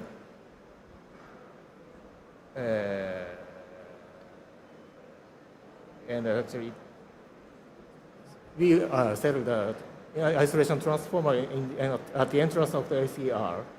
Then only this point is connected to the Earth, and the rest of the lines are not connected to the Earth. So this unique architecture makes us more durable and strong for the lightning damage. So how we handle on the in Japanese system. So it's maybe, I think this is a unique point from other systems. So that's why I introduced it. Thank you. We'll finish at the end with questions about future investments, future plans. But I thought before we talk about the future, let's just talk a little bit about the benefits of the technology. So perhaps if I start with you, Abdullah. So I'm thinking of how is SAR using the information from the network. So it could be for real-time planning. It could be for maintenance, intelligence, condition-based maintenance, and so on. But tell us a little how your technology is now allowing you to do that. Okay. First of all, we have to agree all that technology and AI and etc. is mandatory. It's not a choice anymore. So everyone has to use it and utilize it in their services. In data perspective, we have a detected team that taking all the data for operation, doing the performance data review, analyze all the data, and executing reports for the data for performance from all respective operation-wise, safety-wise, and all the infrastructure departments. These data being utilized, and we always following all the root cause issues that we can have it, all the failure, all the points that we can enhance it together. So this is from the data perspective. From the technology perspective, we already invest as a SAR heavily, not recently, even before that with the technology. Recently, we have what we call planning system. This is the planning system that can do what-if scenario and can take care of all the timetable capabilities and being to the clock whenever we have any change from the customer perspective to be changed, or maybe maintenance window to be provided. This has been taken care by the planning system. We have also digitization roadmap for the infrastructure in terms of AI. Mainly now we're talking about digital twin, which create a simulator model for all the infrastructure and make sure that this simulation can be utilized in the real world, and we know exactly what's the missing parts from here and there in inefficiency in detecting the failure and etc. We also, as you mentioned, regarding the maintenance, we have also heavily invested in predictive maintenance and monitoring systems to be more proactive, not reactive. That's our culture, and that's what we're going to do in the coming years. Thank you. Yes, it's very exciting what's happening with technology to help us do things better.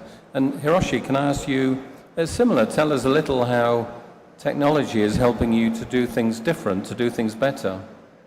In terms of, actually, you mentioned about AI, so actually, we are thinking about also utilizing generative AI for early restoration when the failure happens.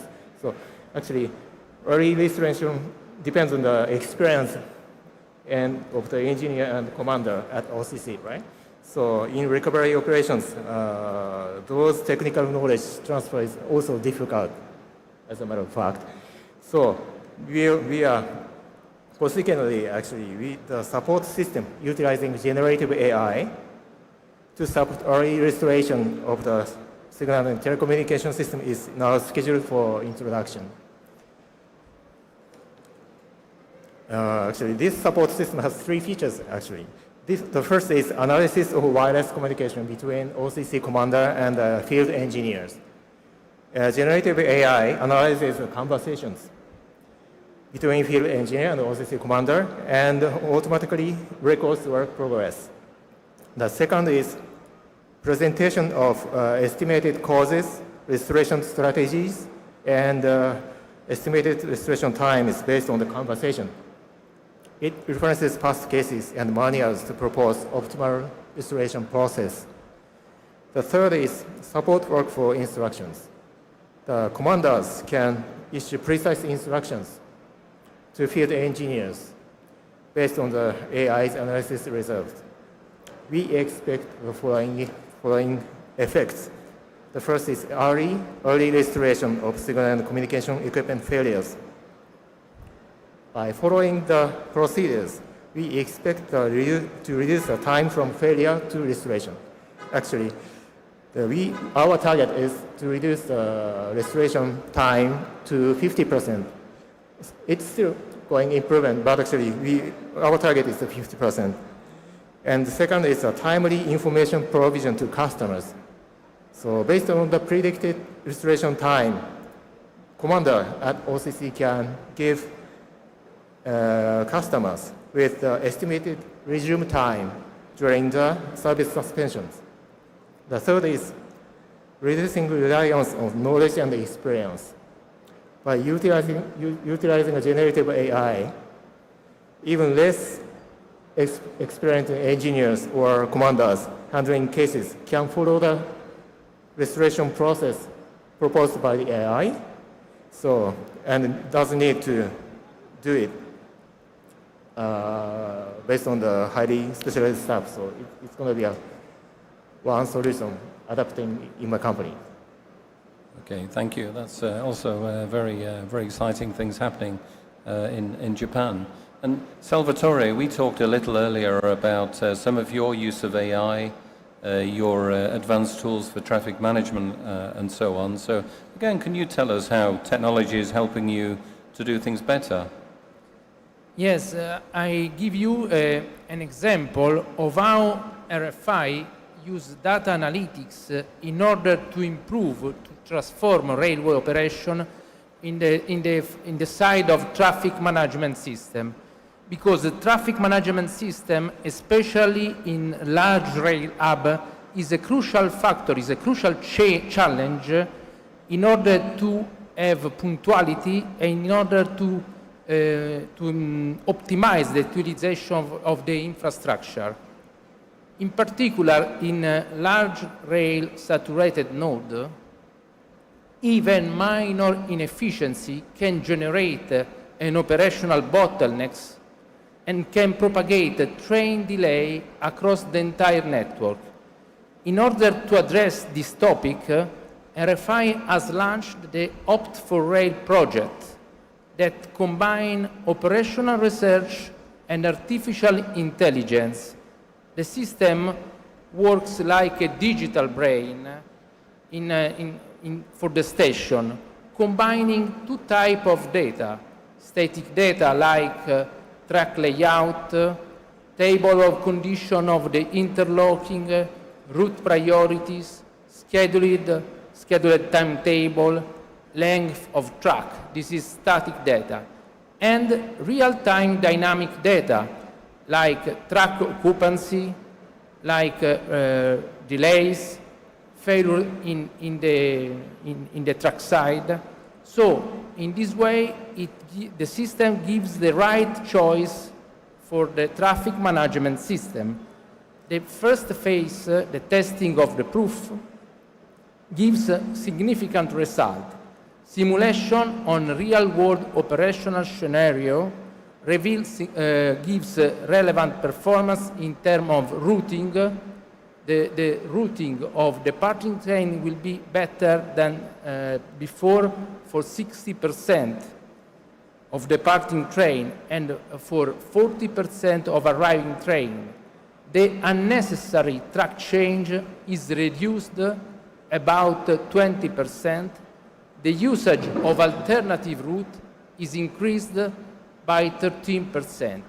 In practical terms, in a case of an operational scenario involving about 100 trains, half of them with up to 40-minute delay, the system can reduce the cumulative delay until 80 minutes for the departing train and until 30 minutes for the arriving train. This is the first stage of the test. Now we have to upgrade the system, introducing new functionality like machine learning algorithms that are able to predict the delay propagation, learning from the historical pattern. The system now is in this second stage that covers the last part of 2025 and the first part of 2026.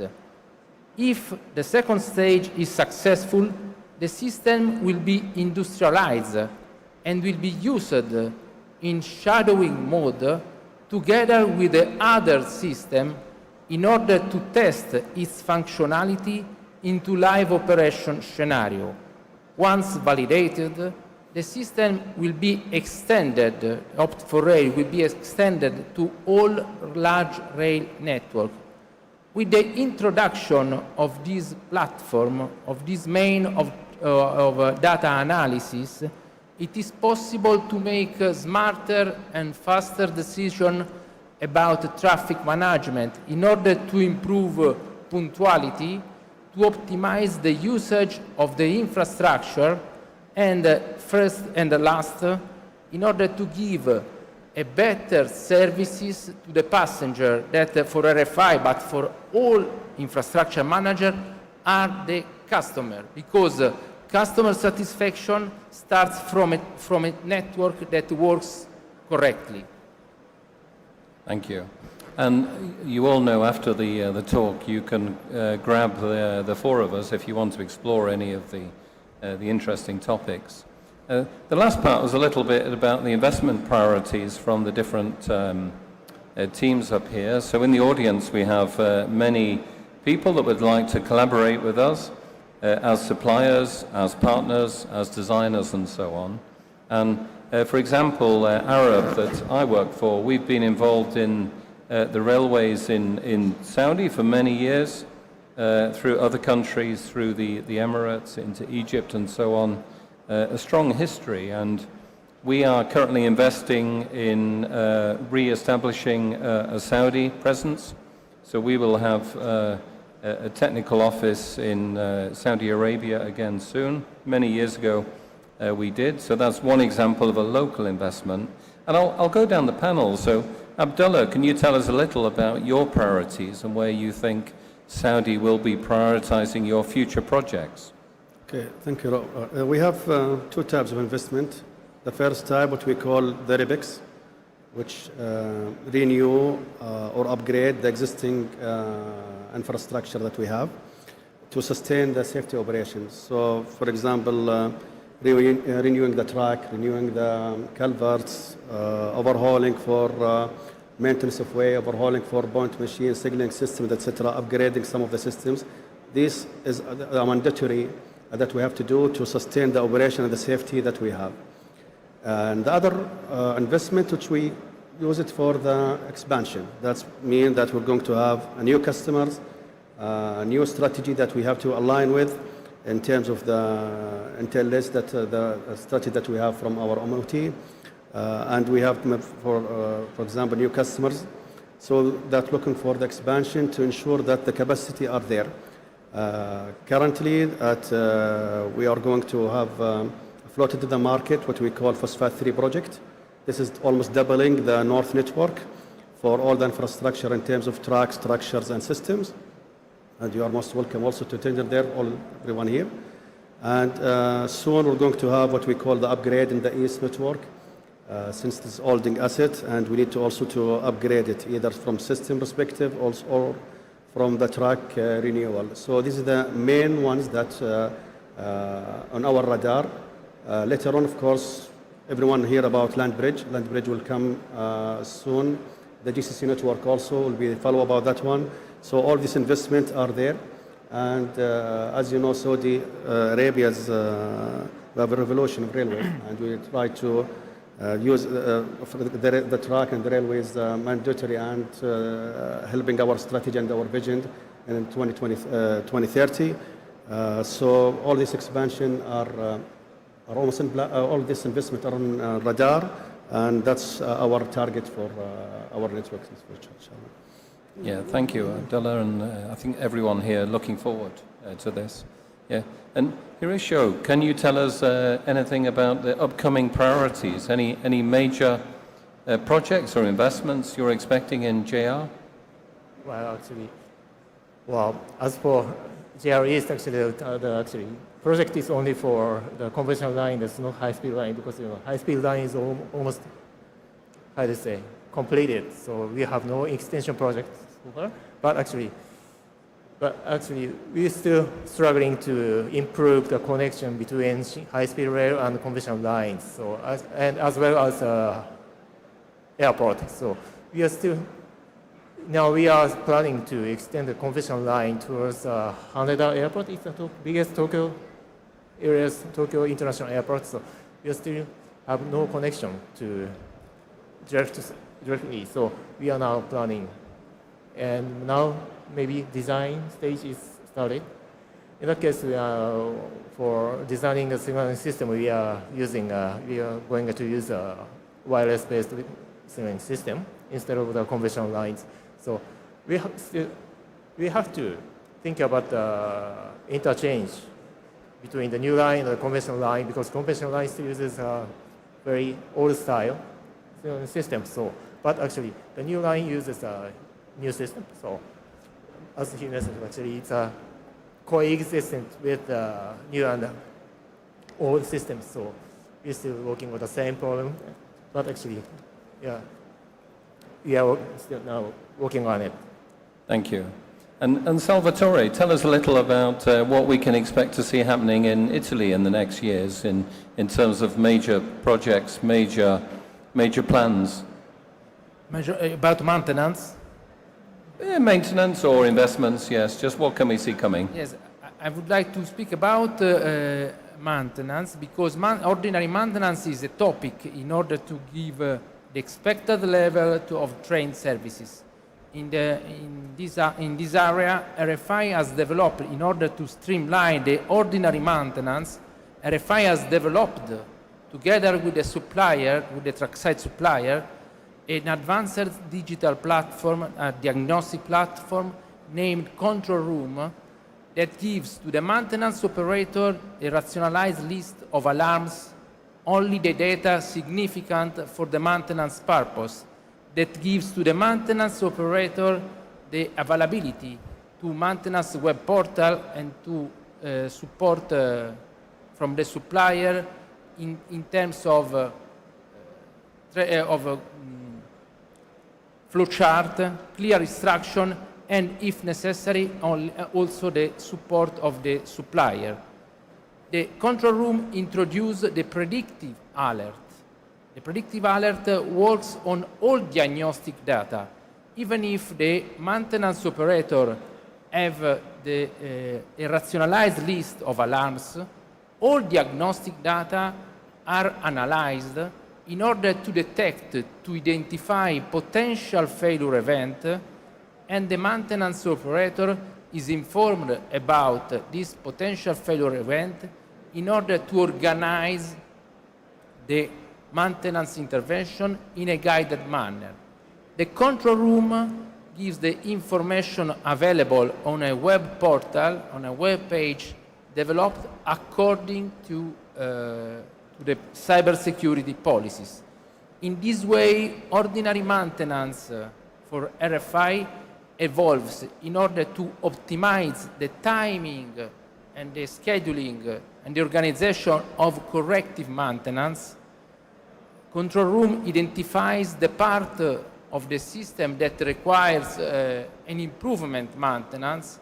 Control room, by means of data analysis, identify the frequency of on-condition maintenance, of cyclical maintenance, and by the introduction of predictive alert, it is possible, the aim is to eliminate corrective maintenance in order to give an efficient, a more efficient ordinary maintenance and give a little number of failures on the network.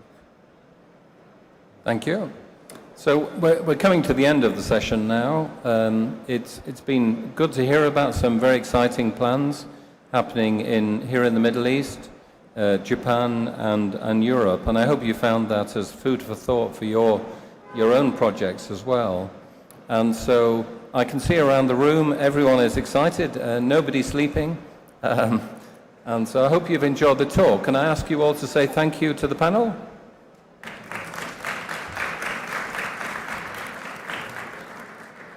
Okay, and catch us after any questions. Thank you.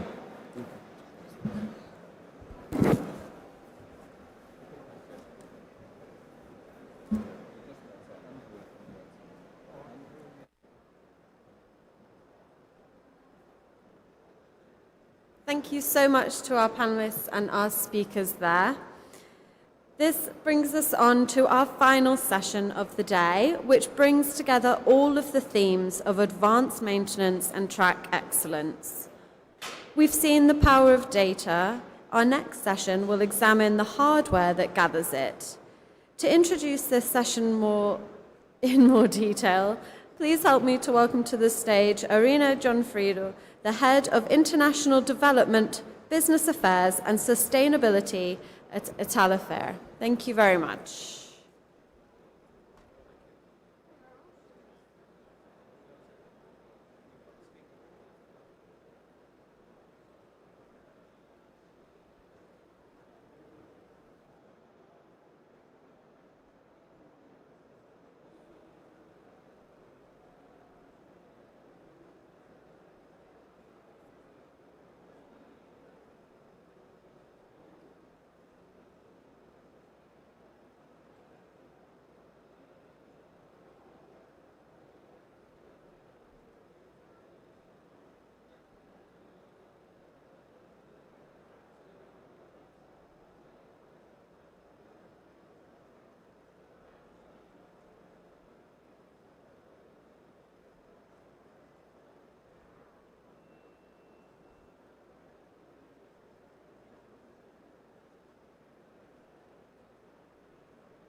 Thank you so much to all of our speakers from our final panel there. Our next session will bring together all of the information that helps to power data and all of the hardware that gathers it. To introduce this session more fully, please help me to welcome to the stage Irene Gianfrido, the Head of International Development, Business Affairs and Sustainability at Interfair. Thank you very much.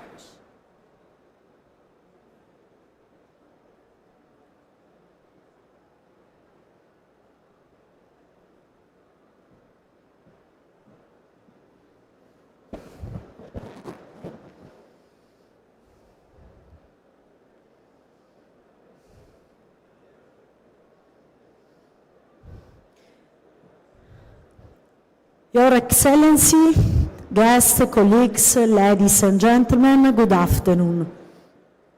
This is an honor for me to bring to today the warm institutional greetings of Professor Lobosco, CEO of Italfer, the engineering company of the FS Group. Professor Lobosco wishes to express his sincere appreciation to the organizers of this event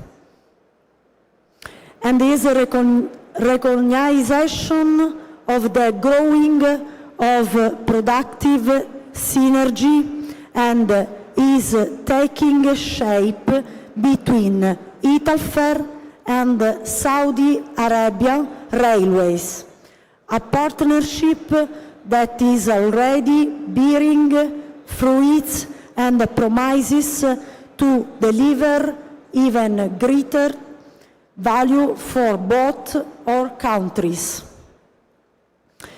My thanks also go to His Excellencies Carlo Baldocci, Ambassador of Italy to the Kingdom of Saudi Arabia, for his consistent support and for the very pivotal role he plays in strengthening the relation between Italy and the Kingdom. Italfer is a company with more than 40 years of experience in a large-scale infrastructure engineering, specializing in conventional and high-speed railways, metropolitan and road transport system, the design of a station, tunnel, and large civil works. As a part of the EFES group, we embody Italian engineering excellence that is exported worldwide. Today, Italfer is present in over 40 countries across all continents, supporting the design, construction, and supervision of complex mobility infrastructures. In the Kingdom of Saudi Arabia, the collaboration with SAR is one of the strategic cornerstones of our international vision. Together, we aim to develop mobility framework that are green, high-tech, and resilient. We are proud to stand alongside SAR and to contribute our technical excellence to respond to the ambitious goals of Vision 2030.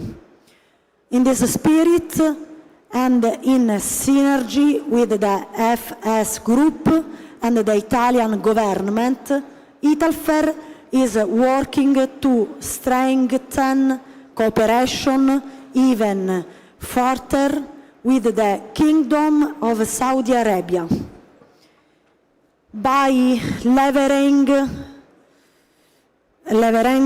the complementary strength of Italy and Saudi Arabia, training, technology transfer, local content, innovation. We envision a future where mobility is an enabler of sustainable growth, regional integration, and human development.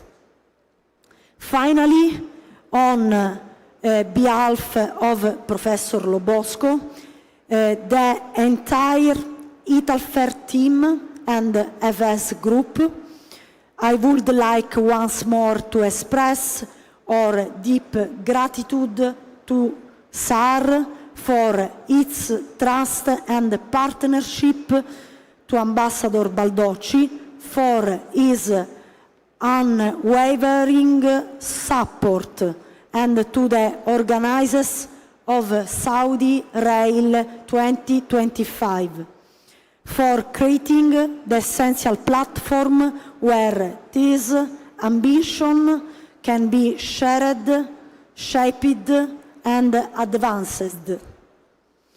Let's embark together on the journey of building not only infrastructure, but a shared future, one of connectivity, innovation, and sustainability.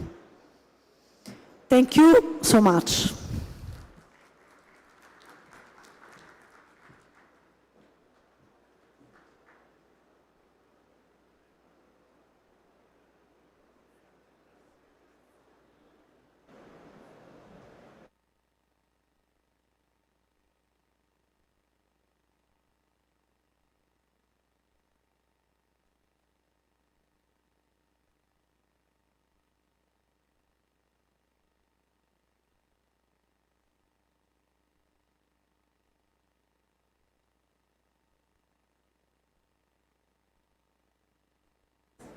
السلام عليكم.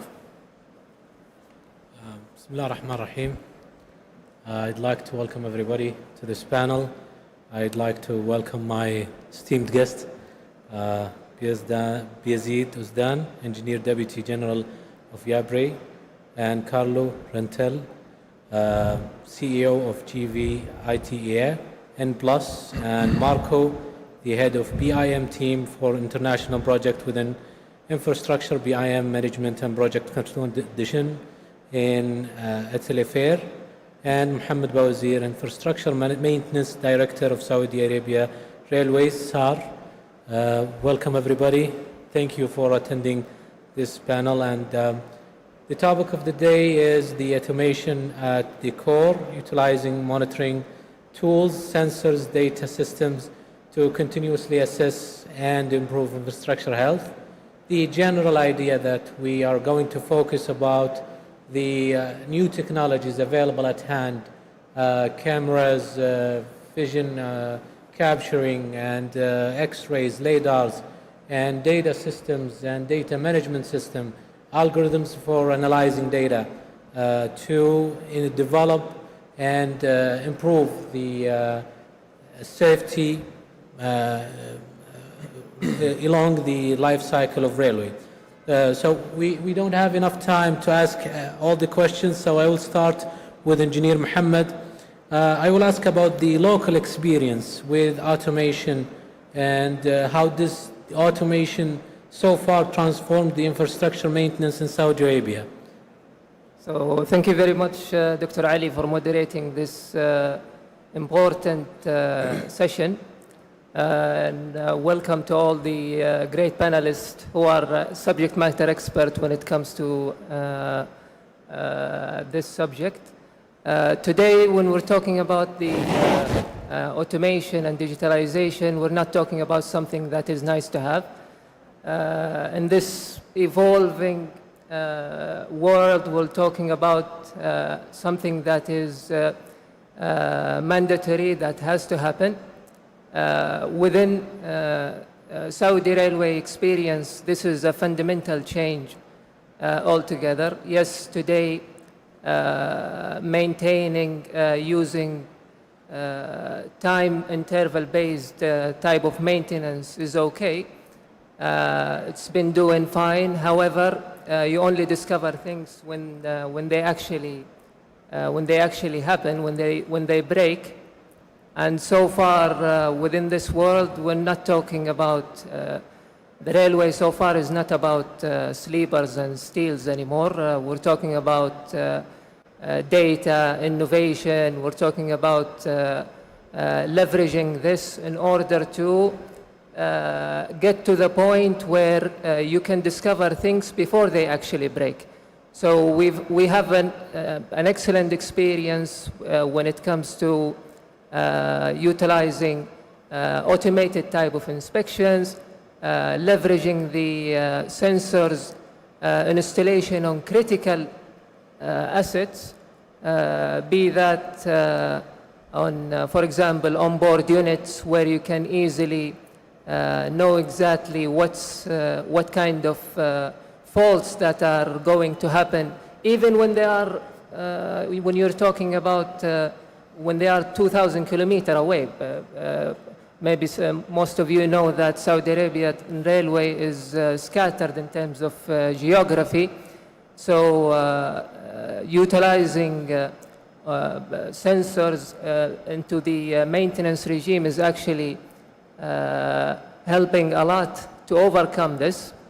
In addition, we have harsh environment here that is actually forcing us to move into this direction as well to enhance our safety.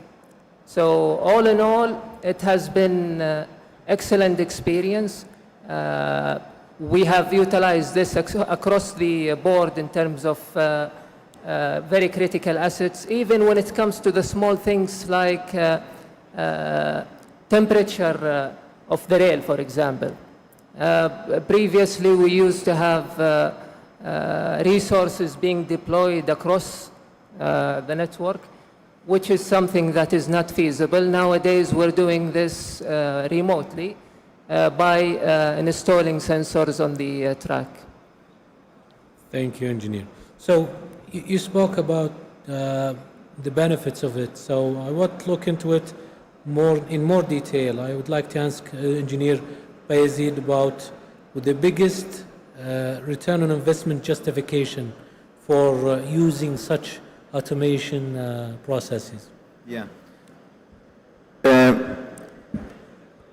So it's okay. I'm going to say, let's say the last thing first. It's about, you know, as a time period, it's about 1 to 3 years when you want to calculate the return of investment. But you have to be sure about your calculations. The first thing, you know, you need to be sure about your key drivers, if you like. For example, as Mr. Mohammed said, when you have a more reliable railway line operation, then you will be avoiding the derailments and then some of the track closures as well. It's really difficult to assess the outcome of that in terms of money, in terms of price. And other than that, when you use such kind of a system based on artificial intelligence or, you know, a machine learning, if you like, then you will be spending your resources as you know, efficient as possible, and then you will be also extending the remaining useful life of the railway segments as well. So once you monetize or price these things, then you're going to end up with about, you're going to end up with some sort of return of investment time. And so, but it's a bit difficult issue. It changes from country to country as well. Yeah. Thank you very much. You're welcome. So one of the things that might happen is that somebody would discuss that I can send an expert and he would do something far beyond what automation could do. So my question to Marco is, what is the thing that was impossible by manual that is now possible using automation systems? Yes. Well, there are many things that were impossible. But first of all, I would like to thank you all and to thank SAR for this invitation to be here. Is really a pleasure for me. Yes, the automation in some way changed the way we approach both the inspections and the maintenance. And of course, in terms of automation, we have the possibility to gather a huge amount of data that were impossible before. And this data, of course, allows us to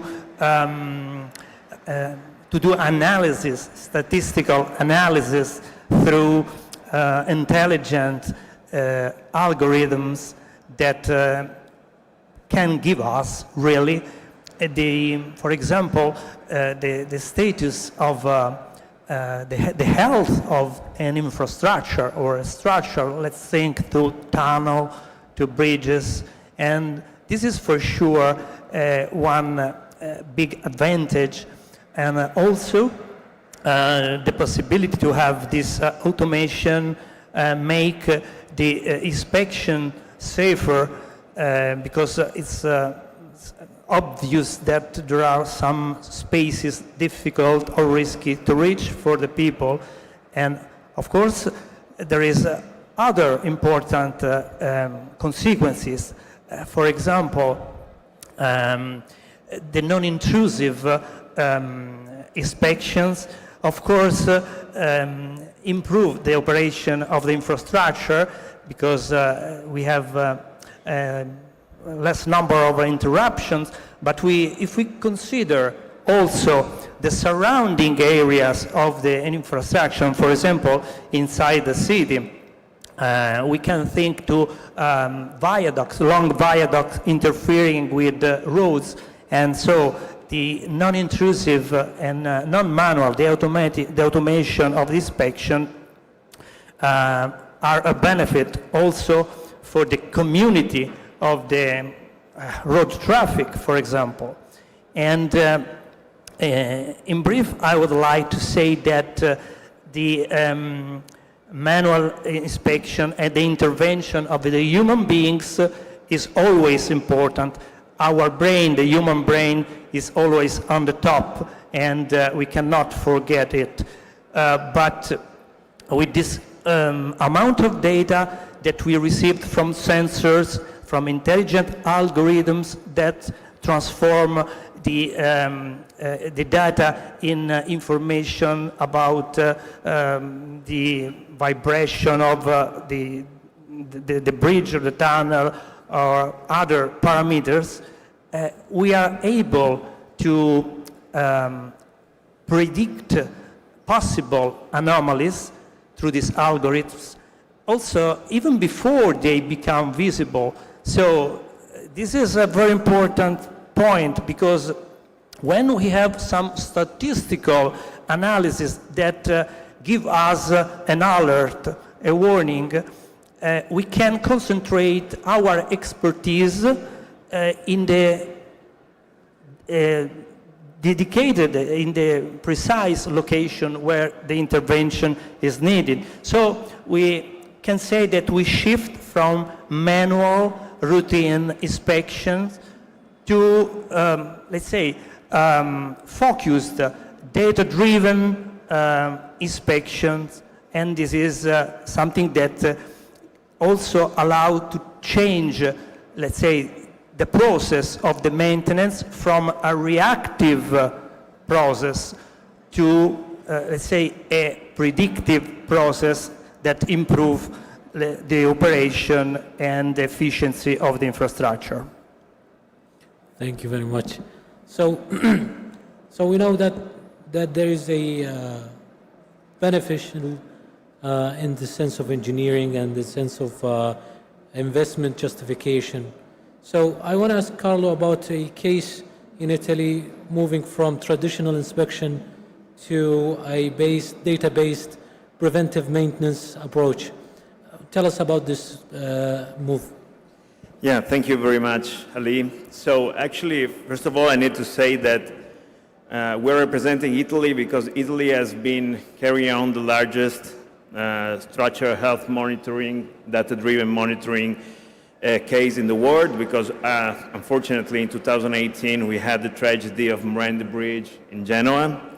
So in 2022 the government has been investing 450 million euros in, let's say, more or less in sensors and in the data-driven knowledge of the infrastructure, mostly for bridges that is the most fragile point of our networks. So Italy has got a large network, and I would say that the group Ferrovie dello Stato Italiano has been the main activator and the main beneficiary of this governmental fund. So we are happy to be here to share this experience with you. And imagine a country that is starting from Germany and is finishing in Africa, that has a totally different situation in terms of here of infrastructure, here of the single bridge or the single tunnel. And in this complexity, there is the deployment of the routine inspections that has been improved after 2018. But it comes that now we have the result of this. And actually, unfortunately, we have thousands of bridges that are not in the right health state for bearing the traffic loads and everything. So Actually, the Italian minister is shifting because we don't have enough time to fix them all together.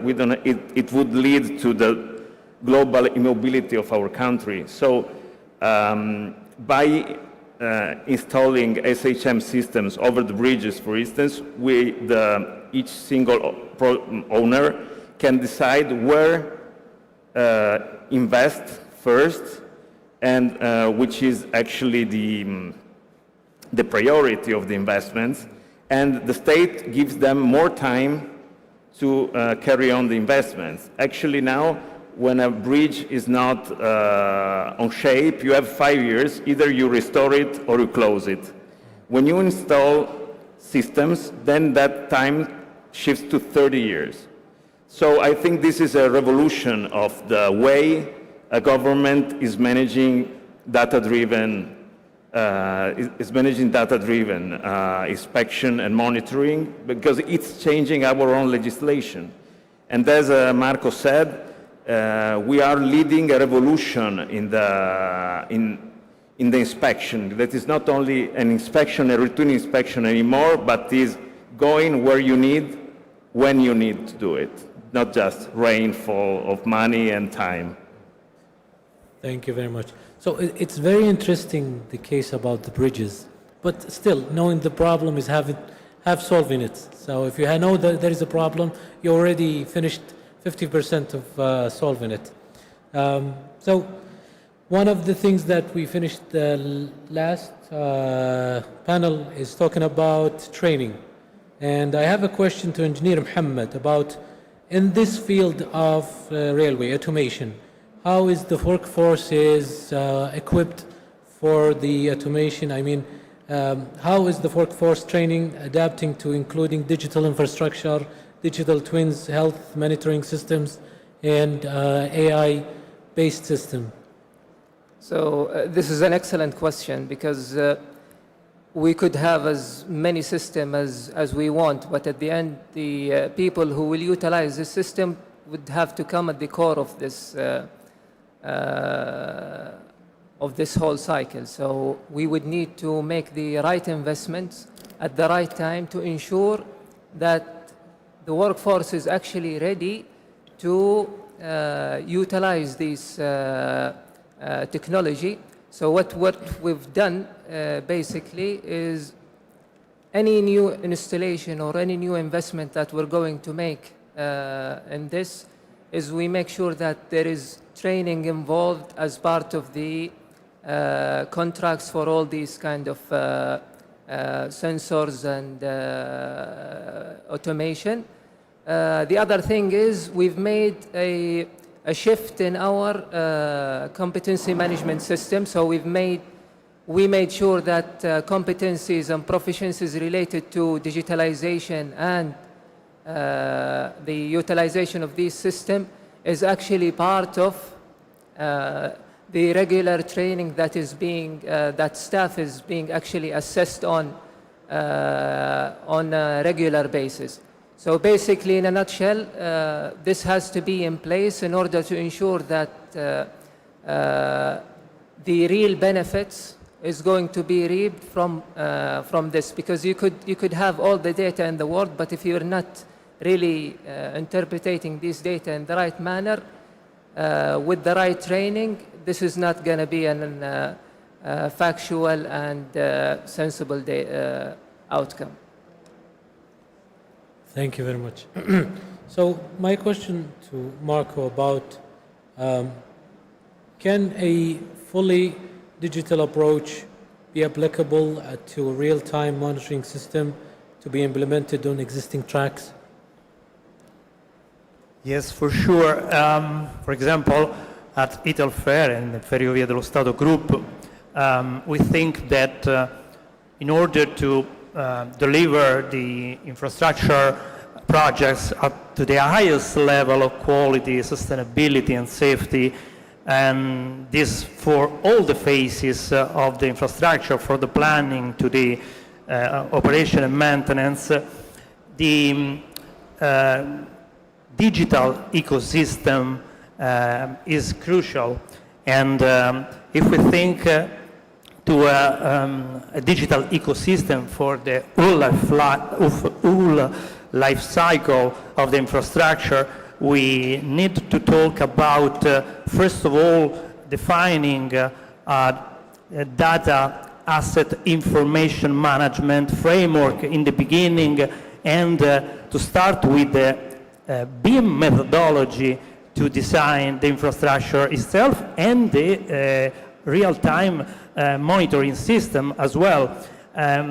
This is very important to start from the beginning, because sometimes we hear that it's needed to install sensors or let's say new technology, but yes, it's important to start from the beginning, from the planning, to think about how to organize digitally the project.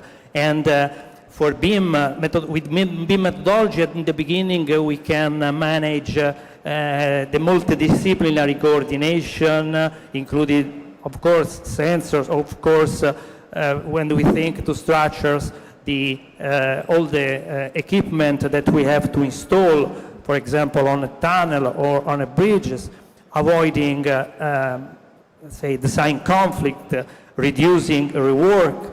But when we go to the 4D and the 5D BIM, we can add the time and the cost dimension to our digital approach, and it means that we can simulate different alternative scenarios regarding the construction logistics, and also taking into consideration the cost of the related activities. So basically we improve all the planning, and we can take under control the safety and also the feasibility of the maintenance, because through this approach we can define the right spaces and the space proofing also for the feasibility of the maintenance even before that the construction starts.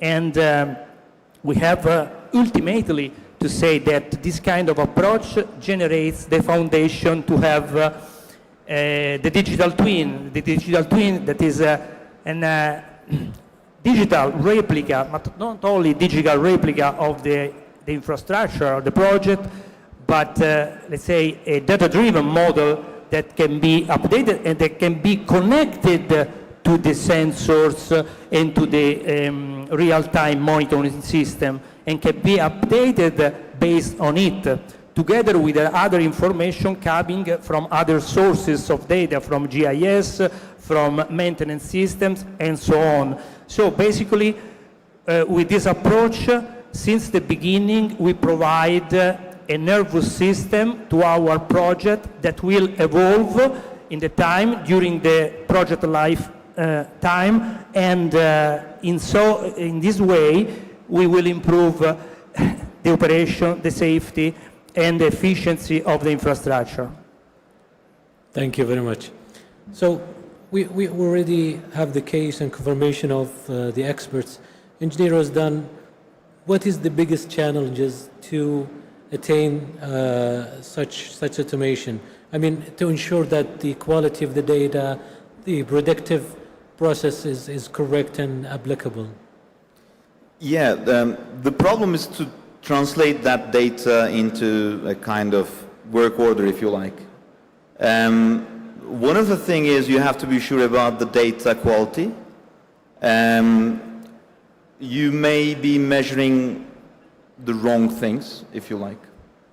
At the end of the day, you've got the available sensors in the market. You have a current system. You may have cameras, for example, and then you may be doing some image processing based on convolutional neural networks as well.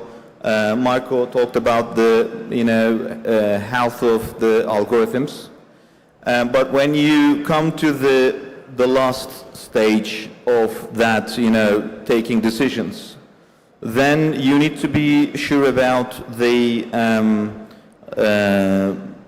the actions that you take on site. One other thing is the other thing is the training of the algorithm that you have to have in mind. You will be, feeding back. You have to feed back with the site data, the algorithm. There are also some sort of, environmental challenges. So you need to be using calibrated sensors as well on site. There are lots of, different sorts of systems available. You cannot use just one single system for everything. You can also combine the different sources of that data.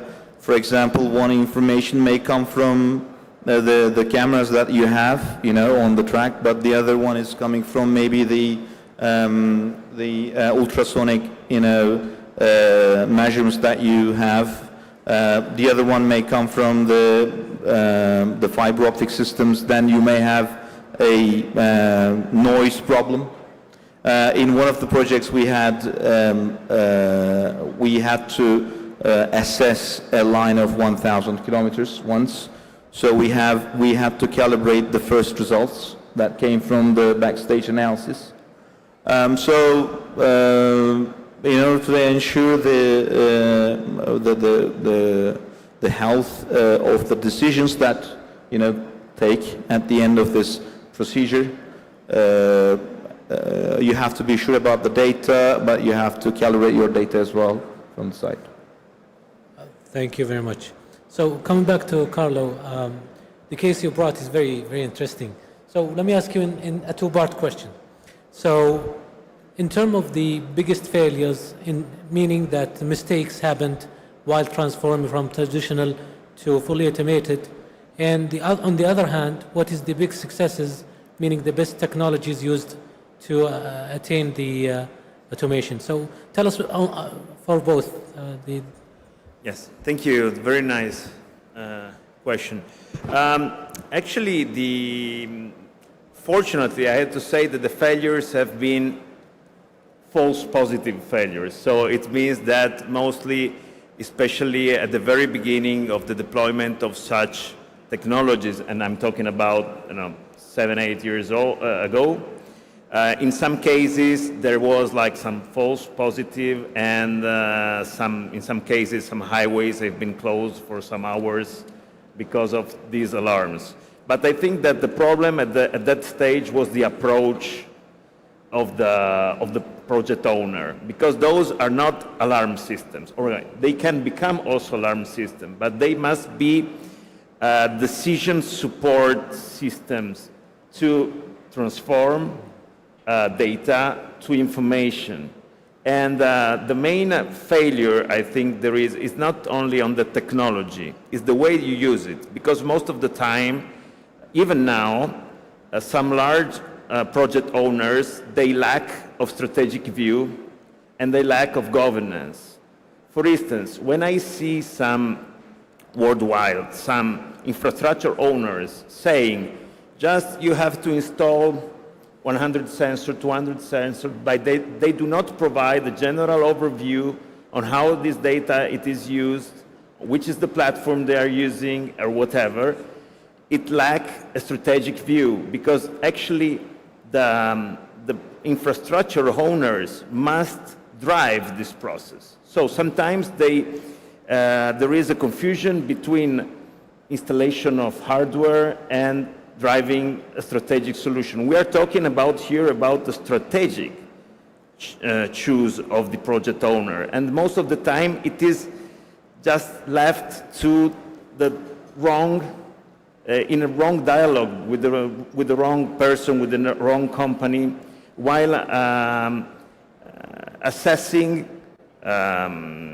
infrastructure health through data-driven. It's not only a product. Is a view, is a strategy that must be carried on and driven by the owner. So the success comes when the owner is able to manage many different providers of services and hardware, because they own the logics, they own the algorithms in a way, or they buy the algorithms they want, but they are not like coming to one and say, no, I have the magic and I can solve all your problems. No, problems are coming and solutions are coming, and project owners must be free to find the best on the market. In this case, those kind of systems must be open to new sensors, open to many kinds of sensors, but open to technologies, because actually data fusion, as we said, it will be the future. But now, everybody's saying that has got the solution, but we need to go back to basics. It is important data governance. Providing good data with good hardware systems, and then from that data you have a first layer of knowledge, which is, for example, the first analytics based on statistics. Then after that you can carry on many different layers of knowledge. But this must be a process that is driven by the owner, not driven by the provider. Whoever, because that's the threat. Thank you very much. Unfortunately, that's the time we have. I had many questions for the audience, but it's our time are up. Thank you very much. Thank you.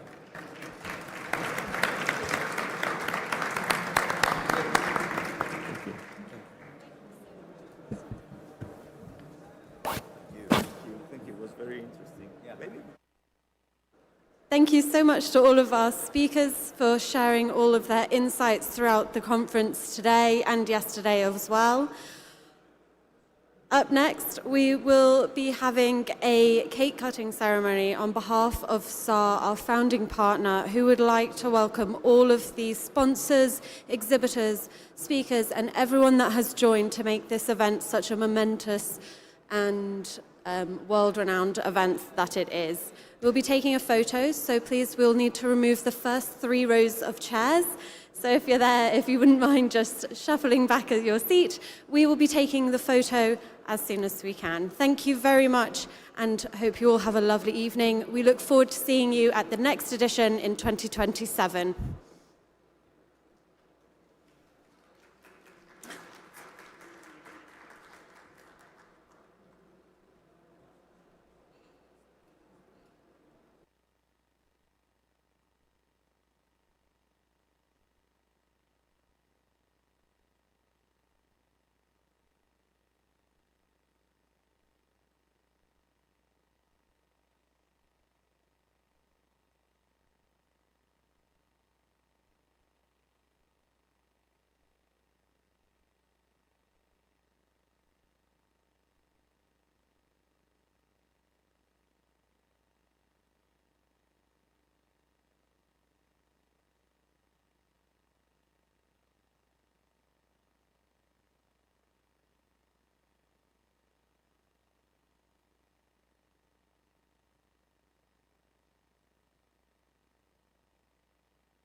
بسيطة ونص.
another